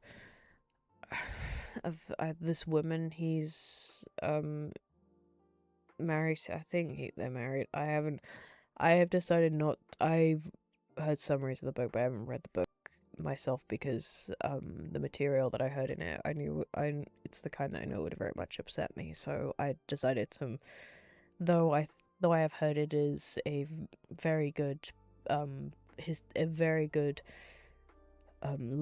like historical piece of literature. It's like kind of like, you know, like Shakespeare and all the big ones. It's not one that I personally would want to read because I know I just throw up reading it. But yeah, it's just you feel horrible for the poor girl in it. Yeah, did you guys that's stream more please, we got so much to do. Bye guys, sleep care. Why would I tell you if you see this I'll be sleep well? No, don't perish. Like I'll let you know if I feel good about leaving. Yeah, but yeah, just very briefly, the main character unfortunately is a PDF file who preys on the daughter of the woman he is married to. And by the end of the book, when the girl is now a woman and is traumatized by what she went through, the main character viewed it as them being engaged in a consensual relationship and doesn't understand why she was, and he, even though you as the reader can tell that the scenes are the poor little girl being so uncomfortable with it and trying to get away from him, he reframes what she's doing as her being coy, just trying to, being flirtatious, which is, absolutely disgusting. And when the poor girl comes back to him later after her mother has died and she's just so lost and trying to find a place in the world now as an older woman, he then rejects her because she's not a child anymore, and it's like, ugh. It's so gross. I know this isn't a Dutch book, but it reminds me of stuff I have to read for school. Yeah, it's kind of like a psychological dive into the mind of a PDF. It's repulsive. Where did you even hear about this? The first time I sort of heard about it before, but the first time that I truly heard about it was a game review where talking about how absolutely disgusting a game was. It was, I've forgotten the name of the game, but the premise of the game was that you, the main character, are the daughter of a you were the daughter. Your father used to run a hotel, but he died, and you've and you have come back to after your father's died, both your parents are dead. You have come back to sort of just like check out the hotel and sell it and all that. But as you get there, you start to. There was this girl who was your best friend at the time, and she was. I don't remember how old the character was, but she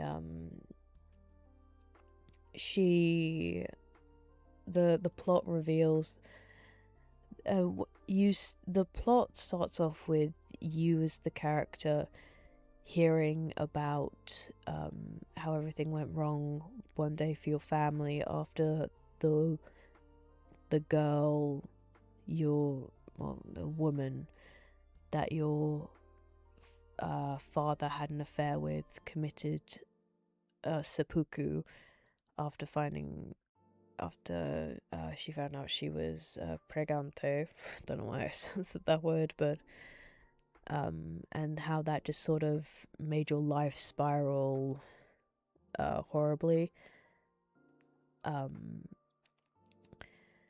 But the story presents the game presents the story horribly with by framing it as your friend who is a minor engaging in a sexual relationship with your father, who it's revealed that your friend has learning difficulties, and your father was her tutor and therefore obviously was abusing his position over her to get in a relationship with her.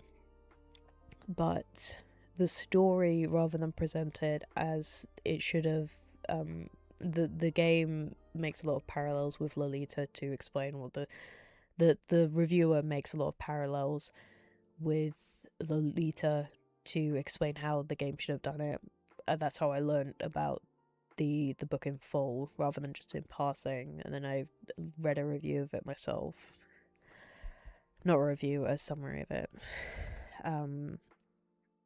But yeah, so rather than the game present it properly as what it was, they they present it as a Romeo and Juliet situation, and the mother curses the daughter. The friend, it turns out that your friend didn't actually commit seppuku, but your mother killed her out of a jealous rage because she didn't like that your father was having a genuine relationship with this girl and blah blah blah blah. And this all gets revealed to you, by the way, by this guy over the intercom that you don't recognize, but then it turns out that he actually is the older brother of your childhood friend, and he, despite being the one closest to her and should have obviously said it was wrong, is the one who presents it as such a Romeo and Juliet light. And it was just a bad game. I didn't play the game, but I just saw the review. I don't know why, but you know. It's a very controversial. Oh, the blank of Rachel Foster. That was it, yeah. Yeah, it's oh, this is gonna make me stop feeling so sleepy. It's now I'm sorry. Let's talk about a better subject. What is the time? It is nearly past. I'm sorry. Let's talk about something nice and fluffy. I'm probably gonna cut that out of the VOD, by the way, because as I was explaining Rachel Foster, it just hit the pause I took there during it was me feeling like, oh, I don't know why I started talking about this. So I think I'm just gonna cut that out from the VOD. But yeah, fluffy things. everything my mind is going to is tragic because Needy Streamer Overload obviously is a psychological thriller, but then you also have what's it? I've been seeing. I haven't been watching Agents of the Four Seasons properly. I've mainly just been watching it through the clips that are uploaded onto YouTube, and I'm like, oh no, that's going through a really intense arc right now, so I can't talk about that. Though I can talk about how absolutely gorgeous the designs in it are. Really, if you haven't seen Agents of the Four Seasons, at least search up the character designs. I love Hinagiku's design. As tragic as the moments as they are when she wears it, I love that red kimono she has, the very simple one with like the lighter patterns at the bottom of it. Though I also do love her main outfit. The white and pale pinks really make her like the vibrant orange hair stand out. I love poor Nadeshko for what she's going through in the arc right now, but I love her design as well. You don't usually see like bright yellow kimonos, especially with the brown outerwear that she has, but it's really nice. It's also, I think it's also the only reason she can really pull it off so well is because it's a child design, so you naturally associate bright colors with children, don't you? So I think if she was an adult and had that design, I think it would be a bit more, people would be a bit more like, ooh. But Rose's design obviously is very black because it's meant to encapsulate his mental state and also the bleakness of winter, but it also is quite mature, which also symbolizes all the quick growing up he had to do after the events that take place before the anime fully starts, which but I think I have to say my favorite design is the Agent of Summers, because all of their I literally talked about it on Twitter just today, but all the agents wear traditional Japanese like kimono or adjacent garbs, except for the Agent of Summer, who appropriately wears a white summer dress.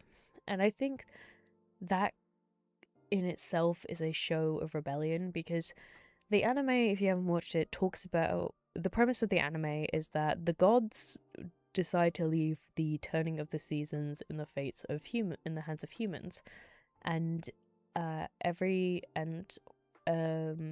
all the time a certain agent is someone who has been blessed by the gods to use the powers, to have the powers to change the season. When one agent dies, another person immediately receives the power, usually a young child, so that they can do it for as long as possible. But the anime hammers home just how absolutely awful it is to be chosen as an agent, because there's just like a lot of bad groups who disapprove of like the obviously the government is involved in all this and has a certain way that they like the agents to be run, but obviously there's a certain way they want the agents to operate. They exert massive control over them because of just how extensive their powers are as being blessed by gods to change seasons. And there's certain obviously bad groups in you would think by the art style it would be a very fluffy anime, but it's honestly the places that it's been so far makes it feel like a tragedy. Yeah, it's but yeah, as the anime just hammers, and the manga, I assume, because it's based off of manga, it hammers home just how awful it is to be an agent. And I think it is sort of it's like a subtle way to show the Agent of Summer's rebellion towards the system and the tragedy it inflicts upon her. Because I won't spoil too much for the Agent of Summer because she's got her own stuff going on, but obviously because the government is involved and they want things strictly run in a very serious way, and also the communities that live around the agents, each Agent of Summer has their own Agent of Summer. each agent of the seasons has their own village surrounding them. And they are even stricter, I would say, than what the government appears to be so far. Or they're kind of also extensions of the government's influence over the agents of the seasons. And the agent of summer's decision to disregard traditional Japanese clothes in favor of a more modern summer dress, I think is a great way to show her sort of dislike and attempts at rebellion against the system that has kept her so captive all her life. It's a visual storytelling. I love a good bit of visual storytelling. Ooh. I will really go now. Take care, everyone. Hope you sleep well on this time. Make sure to get good rest, and she needs to be up early tomorrow. I will. Think of happy little shoes in the year. I've been watching the 4 seasons. It's honestly not bad. If anything, I worry it might just become an anime lost in the sea of time for me. I am very curious. I don't know what episode it's up to right now, but I'm very curious to see where it goes. I'm very curious to see. Yes.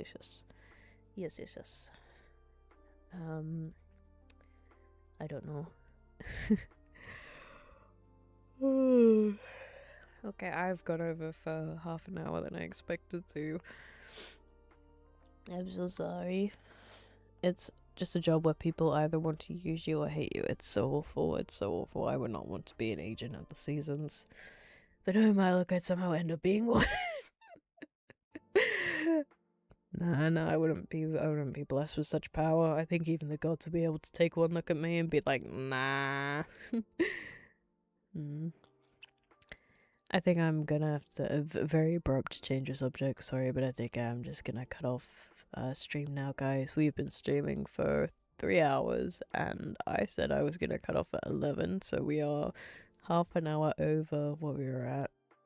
I'm gonna force myself to get out of bed. No, I was so comfy though.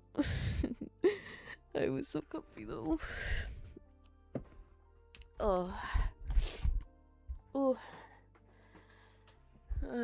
Too much fish. I'd be. Oh wait. Also, now that I'm actually out of bed, let me do my backflip for you guys. Let me do my backflip. Ignore the background, by the way. Ignore the background for what you're about to see. There